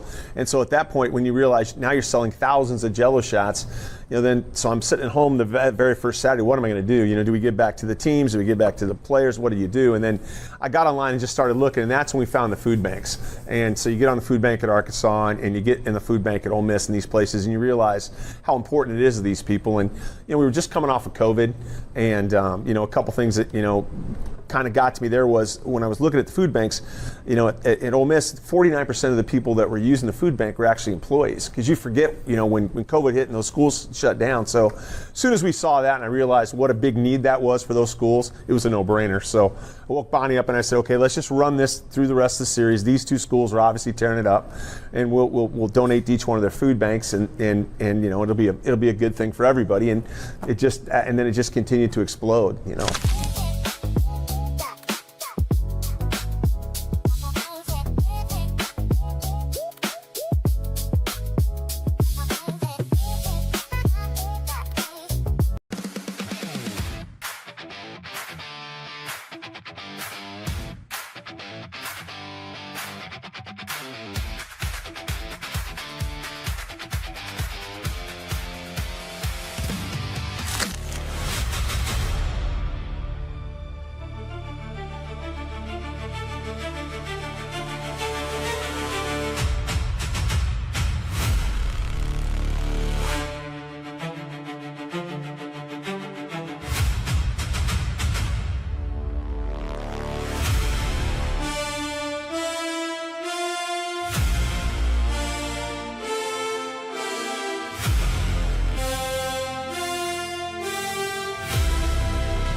Let me begin with that second question. It's so interesting to me because 1 year we graduated 76% of our extra base hits, and the next year we actually broke an offensive record. I'm not saying we're going to do that next year, but one thing that if you were in that room, the returners were talking about is they feel a lot of responsibility and they're encouraged by what this senior class did and where this senior class has positioned this program. And they take a lot of pride in it not doing this. And I love that. I love that they spoke out and spoke up like that. And we've got a freshman group that we are super excited about. I think they're very athletic. I think they're spicy. I think they're fun. And we've got a handful of our seniors that are going to be around to help, infiltrate, just keep loving and serving and caring for Nebraska softball. So the future is still bright.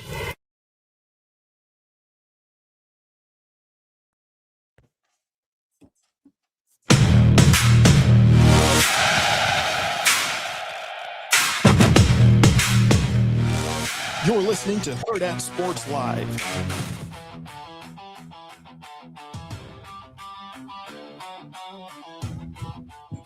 Welcome back, Hurrdat Sports Live. That's DBM Ravi. Wait. I need you to come back and be my friend. Hold on. Yeah, sorry. We were just looking at meat over here. Yeah. And you guys, can I just say something in defense of me? I don't think I need my computer for this part. We'll be fine. When I say I'm going on a meat bender, and everybody makes fun of me, you call me a meat gate, like all the derogatory terms I had to hear about. And look what happened when Omaha Steaks came in. Everybody came a-running. Lot of meat benders. And a lot of meat gazing. Ooh, did you see it? Do you see it? Look at it. Look at these all beefers. Dude, I love hot dogs. I just do. I don't know why. Dude, can I just ask something? It's weirding me out. What's up? Why are you eating from both ends? I'll be honest. I don't know. I just noticed that myself. And I was like, I don't know why I'm doing that. I'm gonna ask if people think, is this acceptable? I'll be honest. I'm not happy about it. I didn't realize I was doing it. I'm not necessarily gonna shame you, and I won't dime you out. But no, it's okay. Is this acceptable? It is a weird thing that I did. I don't know why I did it. I'm gonna be honest with you. Speaking of weird things that people did, what? So your youngest son is at Nebraska camp today. Yeah. And I retweeted a picture of him. He said, "Hey, at Nebraska Day," because we both know, a little inside baseball here. I'll be honest. I think Nebraska's got an uphill battle with your youngest. Yeah.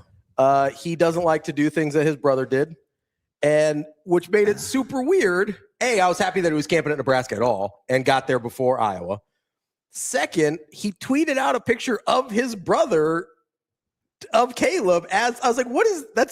That seems super out of character for him. I'm his dad. Yeah. And I'm floored. Yeah. Just yesterday. You want to know inside baseball? Yeah. There was a fight with Millard North. Okay.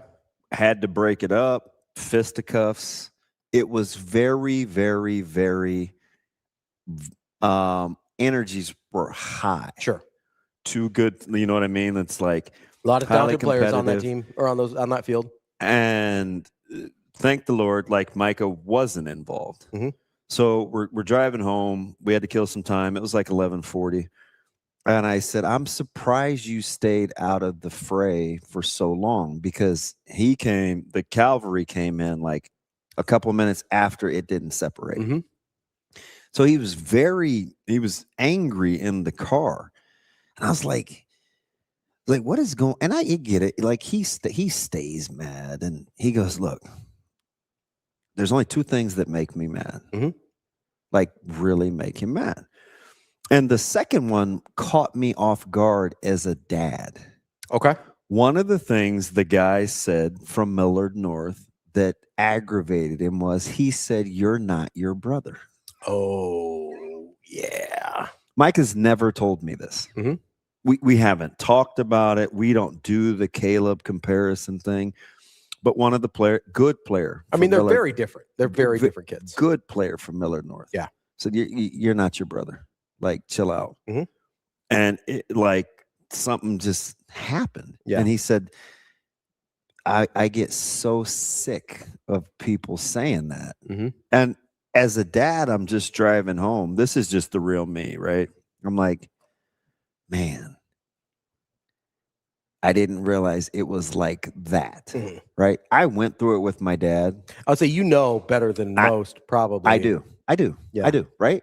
Like I went through that with my dad. I know my brother went through it with my dad. Mm-hmm. Just especially as the junior, like that's tough. But Micah doesn't really communicate very well. Yeah, he's pretty quiet. So when he said that, I was like, "Ooh, this is a thing. I better be extremely cognizant." Mm-hmm.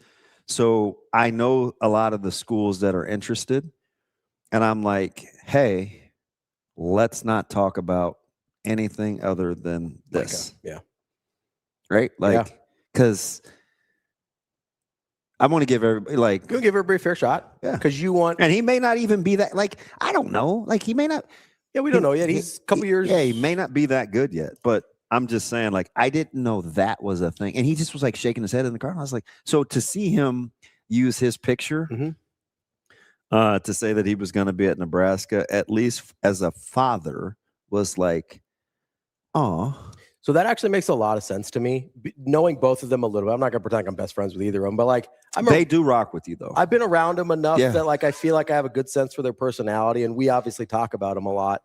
And I like both of them a ton. I think they're both terrific kids. Like I like Caleb a ton. I like Micah a ton.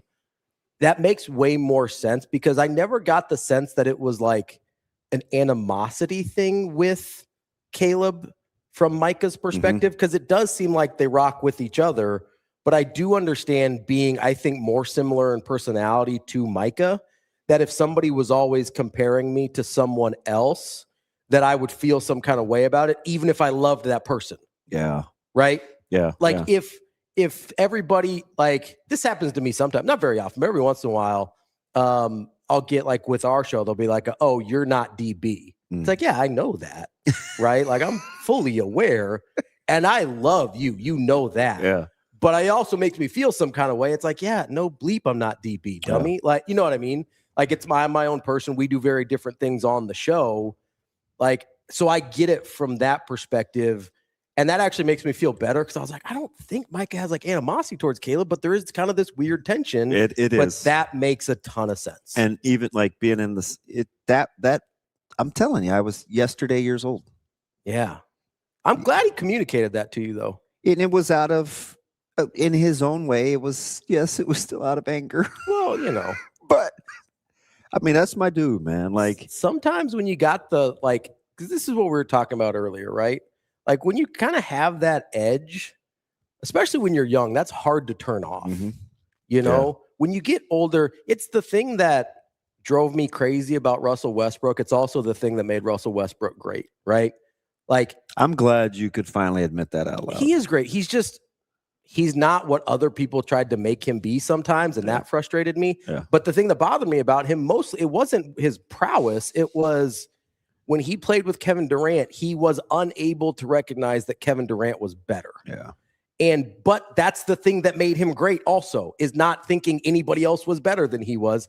And if he had played for 90% of the teams in the league, that would have been true. But he just happened to play with one of the handful of guys that actually was better than he was. Yeah. And it made it a weird situation. And it just, you know, and I have to kind of channel it where it's like, I know it's not necessarily an uphill battle. It's just, he's such an individual. Yeah. You're going to have to make it about Micah and what is best for him.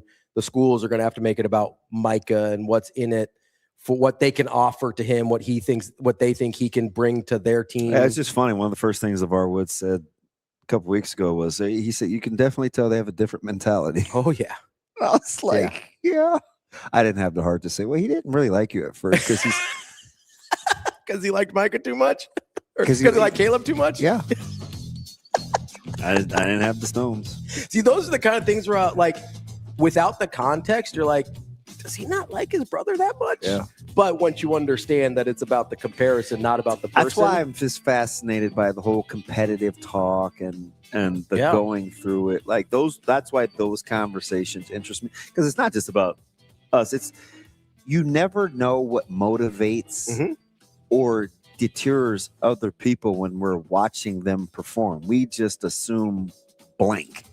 We assume our own life experiences into other people's mentalities. And sometimes it couldn't be any further from the truth. And generally speaking, that's a huge mistake. 100%. All right, that's the show for today. That's DB. I'm Ravi Lulla. Thank you to Kenny and to OMAHA Steaks and to Team Jack Foundation for all they do. Make sure you go sign up for the Team Jack Golf Tournament on June 23rd. And we need to figure out who eats a hot dog from both ends. Listen, I'll be honest. I don't know why I did that. I don't know that I've ever done that before.